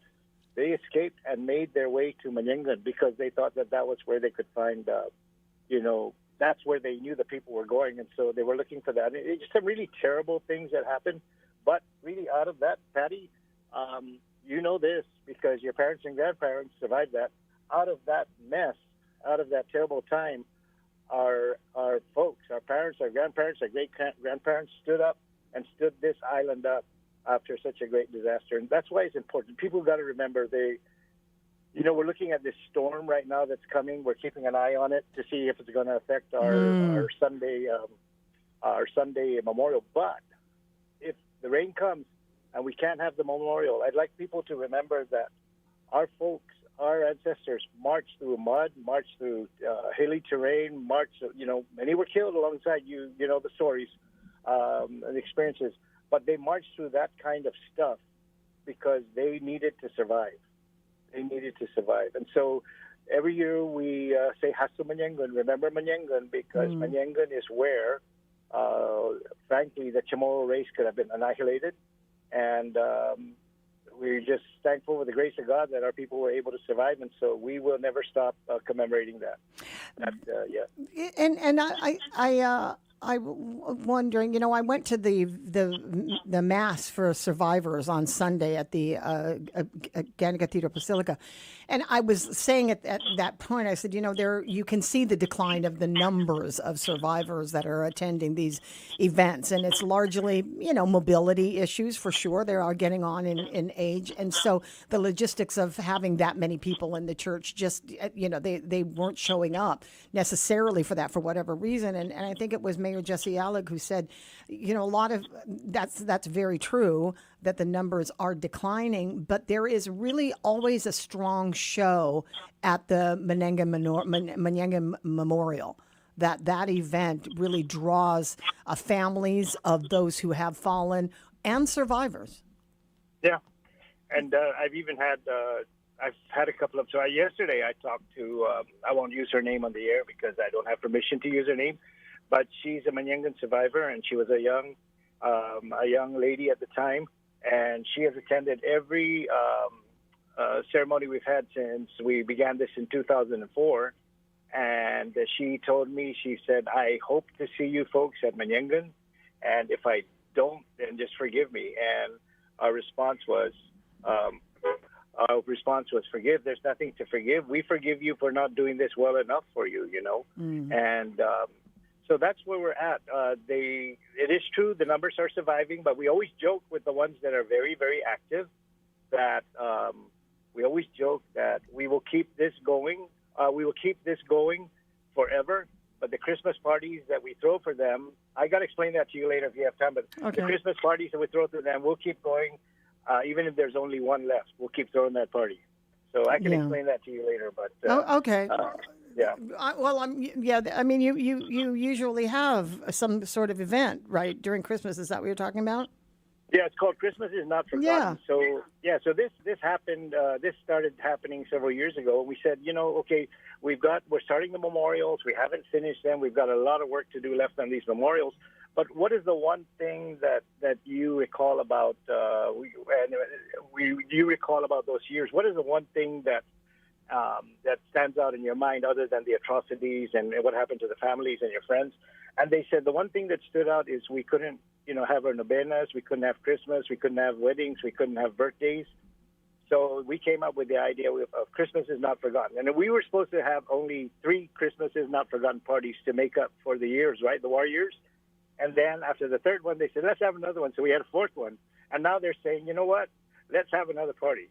And so we're saying, okay, you know what, let's have another party. Why not? So we're going to do that party. We're going to do that party again this year. But love it. I've already had folks saying that depending on the weather, they may not make it to Manyangan, but please let them know about the party because they'll be there. Absolutely, definitely, you can plan ahead. And for a lot, this can be, Willie, and you probably know this more because you have more interaction. But the mayor and Alec and I were talking about these memories and how difficult that it is for many old folks to remember, or they remember but they don't discuss it, and that's always any traumatic situation. Takes a long time, if at all. For people to voice how they felt or recount the stories. As they're aging and as they still have vivid memories of what happened during that time period of occupation, are you finding that they are retreating more into the memories of that, or are they feeling safe enough to be able to say this toward their toward the end, not the end of their lives, but toward the further away you get from it and the older you become? Is it easier for them? I mean, I'm just talking, I know you're not a psychologist, but psychologically speaking. Well, I'm not a psychologist, but I'm definitely an avid historian of things that happened to our folks in World War II. And you are exactly correct. as they get on into their twilight years, and they will tell me very frankly, I want to tell you my story so that, you can write it down, because I don't know how much longer I'm going to live, and I've never told this to my family, and after I go, please release this to my family. So we have, Patty, as you know, I think I promised you these books. I never brought them up to you. We have Hasumanyengun. It's a yearbook style volume. We have volumes 1 and 2, and volume 3 is coming out. Where we were hoping to distribute volume 3 to the war survivors, and it's free for the war survivors. It's there's a charge for non-war survivors, but in it are stories, exactly what you're saying. As people get into their twilight years, they feel more comfortable talking about it. There's another phenomenon that we have that I remember since we started this way back.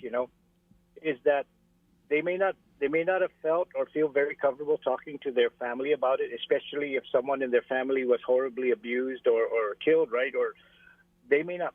But as we, the foundation, talk to them, they start opening up. It's easier to open up, I guess, to someone that's not in your immediate family, just because the memories, as you said, are so vivid, so horrifying, you wouldn't believe it. I mean, it's just really terrible stuff that happened to our people. So. Yeah, I couldn't believe it, and I couldn't believe it.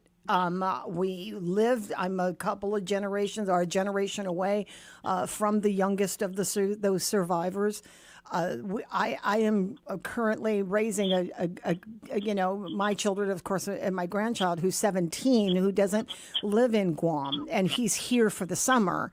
And I intend to fulfill, this memory that my grandparents have passed on, my mother and my father and their brothers and sisters, of not letting it die. And it isn't letting it die to depress anybody it's just to remember that Guam, in this modern world of 1941, went through something that the United States did not go through. Any person on December 8th or December 7th could step outside their front yard early in the morning and tend to their lives in 1941. And that was not what it looked like in America, in America, in American life in Guam. It didn't for years look like that. And so the trials that they've gone through, I don't think that these kids can relate, because they'll never, God willing, they'll never have a war happen on the land that they are in America. And that, Patty, you're exactly correct. That's the prayer. If you read the stories that we publish in these Hasumanyengun books, that's usually the closing line that these folks want us to put in their story. Is they pray and they hope and pray that nothing like that ever happens to their kids or grandkids. And you and I don't want to say this in a facetious way, but you and I, and those of us who actually knew war survivors, actually grew up with war survivors, we are blessed. We are blessed because they gave us the will to survive. They gave us the will to overcome, and they gave us the will to carry on for our families and our friends, right, our neighbors, to carry. So we are blessed because we are directly touched by those people, and I'm telling you, this. I know this. It is talking to those folks, our parents, our grandparents. You will never get that feeling of talking to anyone anywhere. Just listening to them, how they survived, how they helped each other, how there were some horrible things that happened. I mean, and you look in their eyes, and there's still the sparkle in their eyes. To me, that's the blessing, and that's part of the reason why our group will never stop doing this as long as we can. Yeah. So absolutely true. Plus, that I was actually chuckling to myself the other day. If there is a way to laugh at something like that, I don't think my kids would survive. I mean, there was a different kind of oomph in that culture of Chamorros that had seen these hard times. They weren't living in the lap of luxury by any means during that time, but they were living a life that was simple, and it was driven by the church, and it was driven by community and family.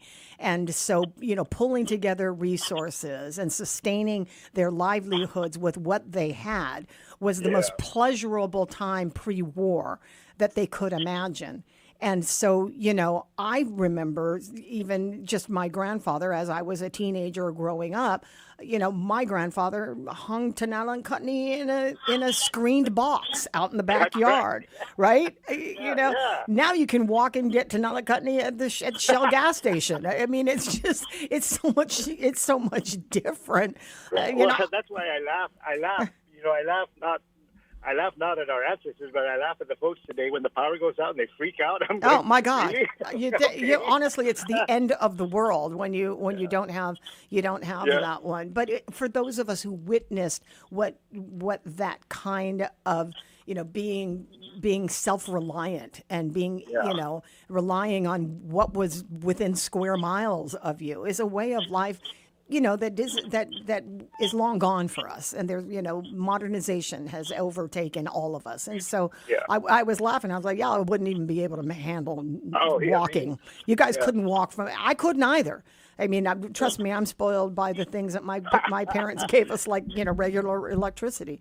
So it's all relative. But I'm hoping, as I said in the conversation with the Mayor Alec yesterday, that in these generation of kids, there's got to be a curriculum of some kind, and it doesn't necessarily have to be in the public schools. But there's just, I don't know how it happens, and I'm not even making a plan for it. But what little part that we can do on the radio in the next several weeks is to really just continue to talk about it happened. I mean, you may not know, but hey, it happened, and you should know it happened. So that's why we do a lot of symbolic things. Like for instance, every year, this year we're not going to do the Freedom Run. Every year the Freedom Run, we usually run it from Jigo, from Patti, from Baragota, from Halgat, Santa Rita, from Malesa and Alohan up to Manyangan. But this year, because of a lot of the folks are still doing their post Sinlaku recovery, they asked that we postpone the run so we're not doing the run this year, but we are doing the Memorial March in from the Elig Bridge, and that starts. We hope to have everyone who's going to march or who wants to walk with us to come down to the Elig Bridge about 8:30. We'll start the march at 9 o'clock, and we'll be escorting a bus full of World War II survivors. They ride with us in, and it's a great thing for them because they see that people do remember, people do care what happens to them, and so it's a great privilege for us. And then of course we have the ceremony. This year we have a featured guest speaker, John Beneventi. John Beneventi from Dededo, grew up in Dededo. Mm-hmm. He never went to Manyangan. He's a World War II survivor. He never went to Manyangan. His family was lucky enough to hide out at their ranch, like many families were. But John went on to become a U.S. Army vet, Vietnam veteran, and so we are just so happy to have him. And we're so every face we see, Patti. We've been doing this for so many years, but every face we see, it just gives us hope. It gives us inspiration. And every face we miss, as you can imagine, is quite painful for all of us, who've been through this. And it's for you too. I mean, you've lost, I'm sure, many people who went through that, and sure. It's painful in the context that, wow, these people lived a good life. We're not going to see them again. But hey, thank you for what you did for us. I got to say that there were some faces at the mass. I didn't go. I mean, I'm not saying that I went deliberately. It was an accident that I went. Because I missed my first mass where I usually go, and I happened to go to the cathedral. So I don't want to take any credit for being oversensitive to it. I just really walked into a situation, but I'm glad that God works like that, right? I walked into a situation, and I was able to to appreciate what honor was being given them in the context of a mass, which I'm sure is important to them because, like you say, faith was what brought them through. But when at the end of it, when everybody's milling around and things, I remember looking at some of these faces, recognizing them, and then feeling a sense of kind of a security that, wow, you're still here, man. That's pretty cool. Seeing this face over how many decades that I've lived in Guam, and you're still here. I mean, that's just, that's and when you call a survivor who spent more years living than they have near death is a pretty cool experience to have, and especially for us youngins by comparison who look at him and go, "Thank God you're alive." It's really nice. So it really is, and that's funny that you should mention that because as you can imagine, we've become really, really close with most of these survivors, right?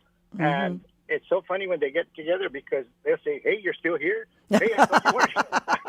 They can say that to each other, but we can't say that. Yes. Yeah. And so they have this, and a lot of times when we talk with them and ask what got you through the war, that was part of what got them through the war, the sense of humor, right? Yeah. So absolutely. the sense of humor, and they made songs about it just to keep their levity, to keep their hope alive, and that was the thing is that they always said there's always hope, and their belief in the Lord was really, really strong, and they really believed that the Lord, that God had them come through this thing for a certain purpose in life, Love it. Yeah, that's great. Yeah. So July 5 down at Elig Bridge is coming Sunday, July 5th down at Elig Bridge.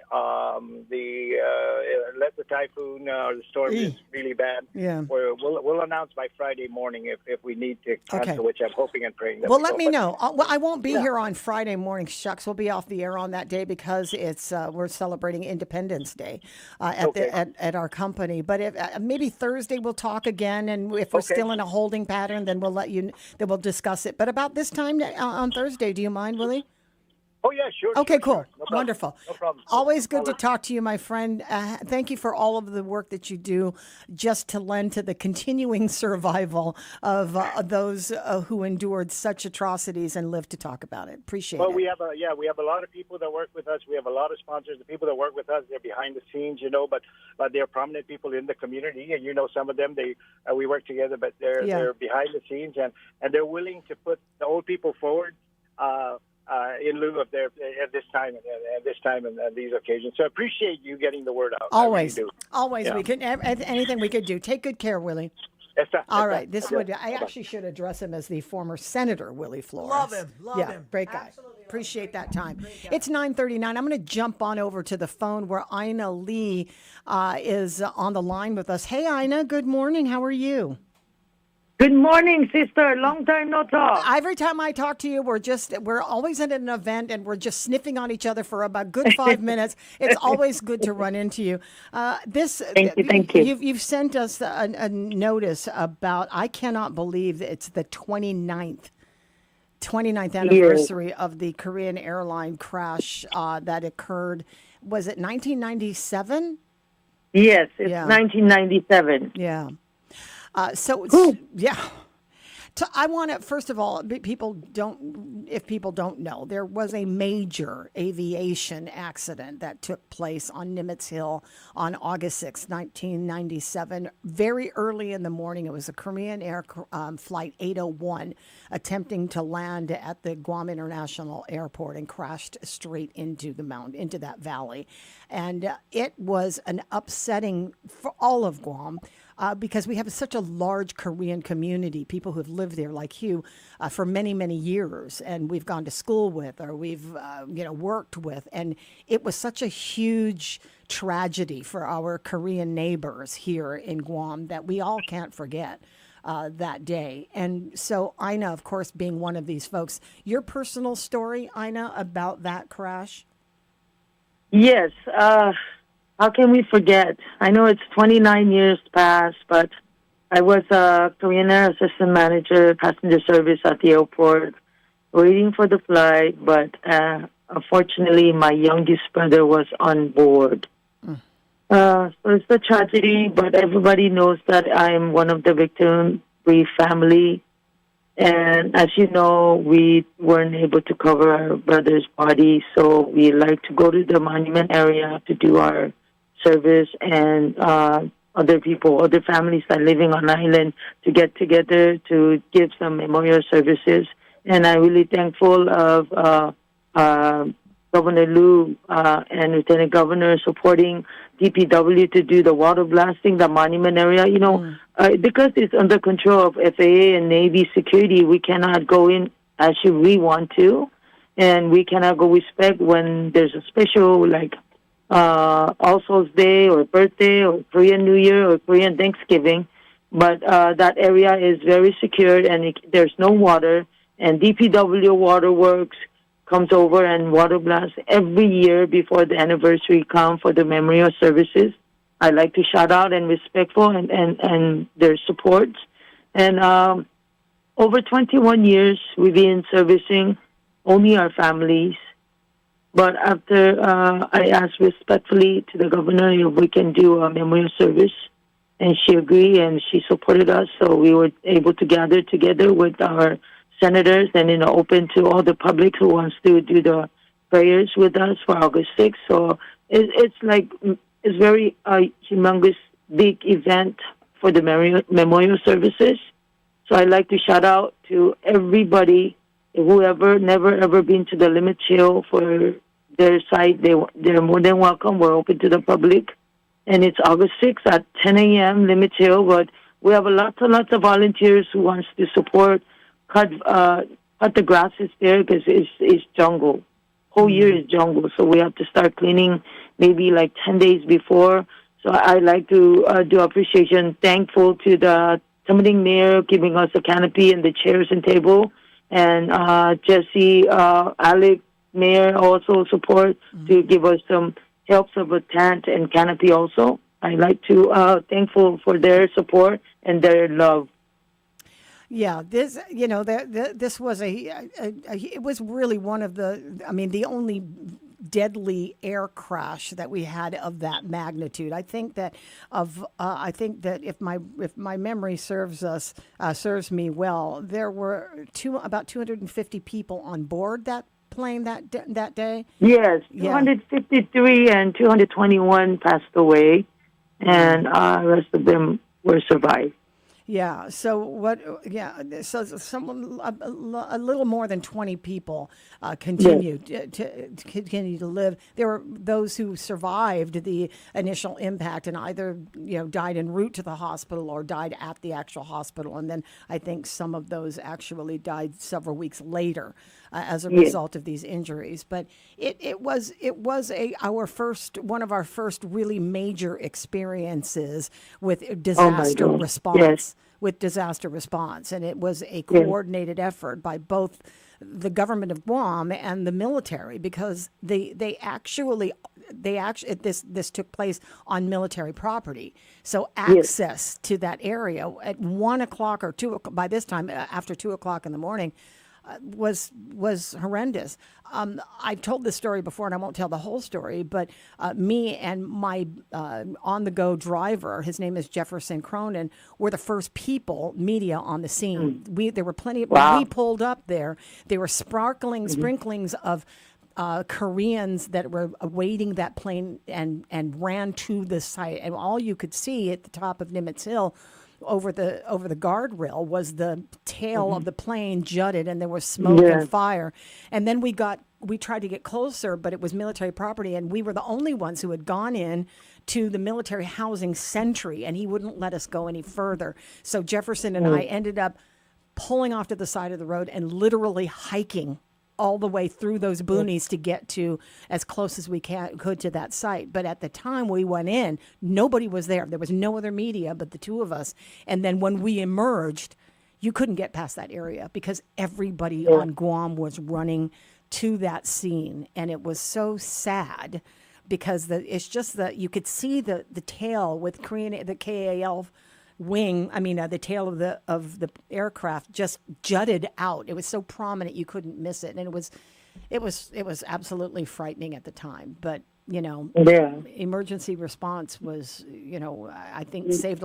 I think was able to get that scene under control as quickly as it could, because there were people who were just trying to get in there through the boonies, and that was But I got to tell you, this is one of those events that goes down in history, and unfortunately, this is not one of these great achievements or that people would recognize. Guam, this is the worst, deadliest crash that we've had, and so honoring those is definitely part of what we do every year. Yes, and I wanted to point out one is that 70% or 60% of tourism is Korean. and we're organizing something special that we can do on the outside of the property so that we can have our tourists to come and do the respect. So we're working on that, and then next year is the 30-year anniversary.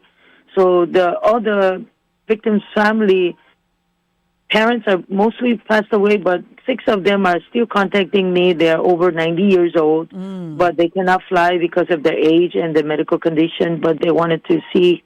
Always, I video my memorial services, and I share with them because they have a memorial service in Korea also, and they have a monument in Korea for those victims of our Korean families. But a lot of people are aware that Korean air crash was on Guam, so people are some people, not everybody, but some people are really wanted to come and do the respect, and they contact Korean consulate and they contact Korean association. So if I'm on island, I'm more than happy to assist them to go with them to respect. But we wanted to give them more enough convenient way to do their respect. So we're working on something. So hopefully we have some good ideas next year, our 30th anniversary. Wow.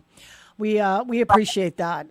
We appreciate it. It feels like such a long time ago, but now having relived the memory, I can really honestly, if there's anything I can smell what it smelled like out there with that burning fuel and the smoke. So not a lot of people are aware of August 6th, the date. So if you can remind them, I am open to the public. I'm going to put in the PDN newspaper, my media, my all kinds of way to contact everybody, whoever wants to come and join my memorial service for a Korean air crash, more than welcome to do. And then, Patti, if you have a time, please join us. You will feel the different way of approaching to the memorial services. It doesn't matter our color or nationality. It's all human being, and they're all here to come and visit for happiness. But it happened, this tragedy, so we wanted to give them their respect and then honor of their lives. Well said, Ina. Thank you, my friend. Take good care. Thank you. We'll see you soon. Thank you. Right. We'll keep in touch. Thank you so much. Always. No problem. Thank you. Thank you. Have a good day. You as well. Ina and her family are so giving into the community. She's everywhere. I see her everywhere at all these events. This is the importance of this, the importance of the things that had changed during the, as a result of this crash. So Jefferson and I were there, and as a follow-up, the National Transportation Safety Board held the investigation hearings in Honolulu.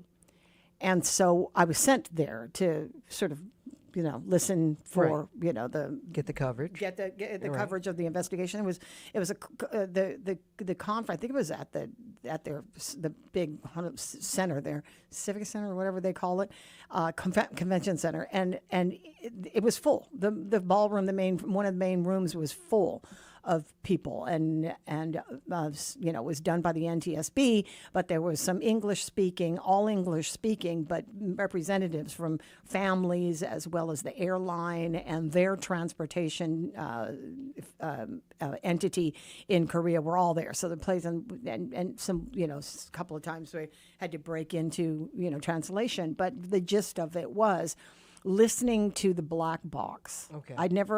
There was, and then having the script. I kept that script for a long time. It was the script of what was happening in the cockpit. And there was at one point an exchange where they talked about being overworked, that their turnaround time between flights had them fatigued. I see. And they were actually complaining about the airline having happened. And so a couple of things that took place as a result of that was that these pilots that were, in addition to being fatigued, these pilots were trying to land in really heavy weather. It was 1:42 in the morning. It was raining heavily, and it was dark. And the glide scope indicators that they had, that the FAA manages on that hilltop, wasn't working. So they had to do an instrument landing You don't have to be a pilot to know that you're just reliant on the humans in the cockpit, right, for this landing. And they were poorly trained, then they were fatigued, was some of the results of that NTSB investigation.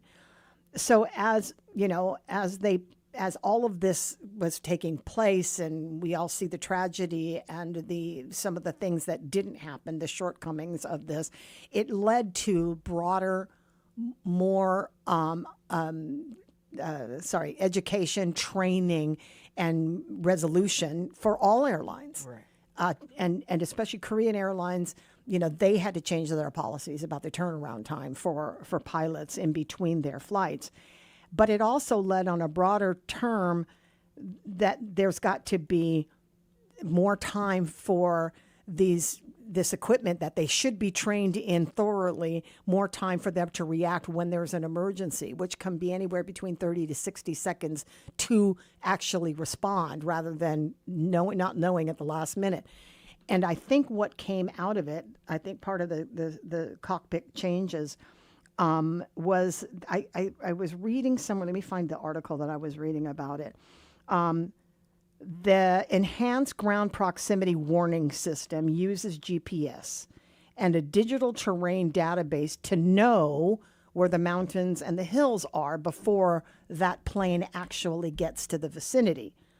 And it provides warnings like, and I think you've heard these in like TikTok videos, or you've heard it in black box recordings where it says things like terrain, right? Or pull up. Those kind of commands that are coming out automatically by these sensors. I know. Right? I know. Wow. I know. Yeah. I'm sure has lent to the safety of these types of landings. People who are in aviation can better explain it than me just being a reporter on the scene. Right. But because of that, 29 years ago, I've had an active interest in what happens. I never want to be on a plane when it's happening, but I do want to know out of curiosity what that knowledge is, what these planes can do, how they avoid, how these airlines can market that we're a safe airline, that where people are first, our passengers are our priority. How do you make that happen? I had somebody in my life who was an aircraft tech, and he told me your chances of getting into an accident, getting to the airport are greater than getting into an accident and on a plane in the air. Okay. You know what I mean? There's far more obstacles I'm following. and stupid people getting in your way, right, than there are any of that stuff. And these planes are built to withstand. If you are one of those kind of flyers, it's a little bit, I know people who shoot vodka. I can't shoot vodka, but, I have. Like, you slow me down for a second, my heart is racing, I'm a little bit anxious. But I said, she says, I have to take like a really heavy drink before takeoff to relax my nerves. And that's a natural thing when you're not in control of something. But I will implore you, if you're a shaky kind of traveler, go into some of these sites where they talk about airplanes and the safety of planes and what they can do and what they can avoid.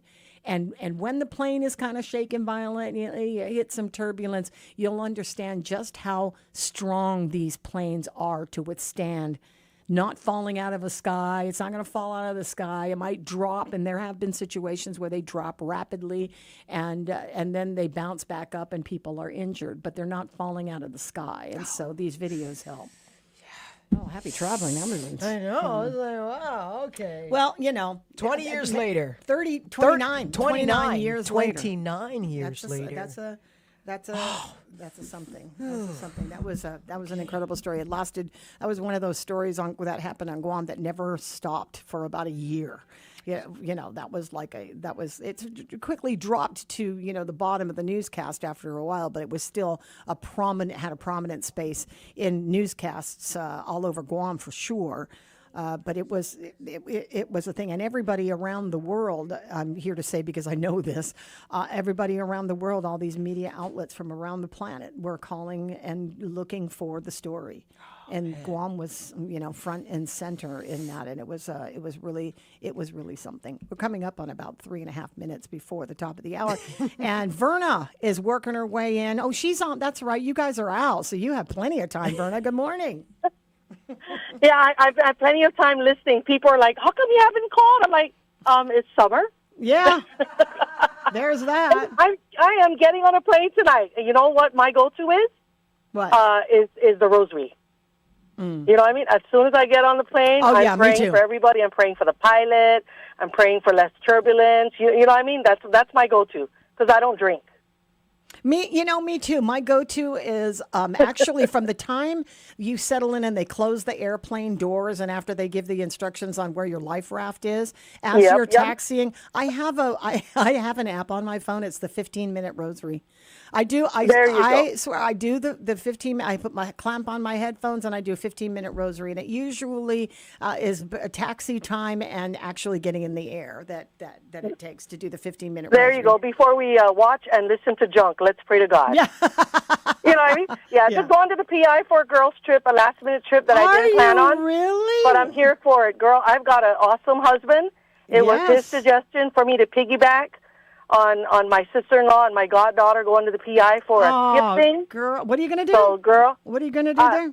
Well, my goddaughter for, Wednesday, Thursday, Friday will be doing her thing from 9 a.m. to 9 p.m. with some kind of workshop where she's going to, improve her dance skills. Oh, cool. And I'm not doing that. I'm going to be doing whatever the heck I want to do. Good for you. Good for you. Go everywhere, eat everything. That's what I say. That's the Manila experience. Go. That's the plan. Well, That's good for you. I'm glad you're going to take some time. Much deserved, Verna. You're a good person that deserves good things. I'm glad you're going.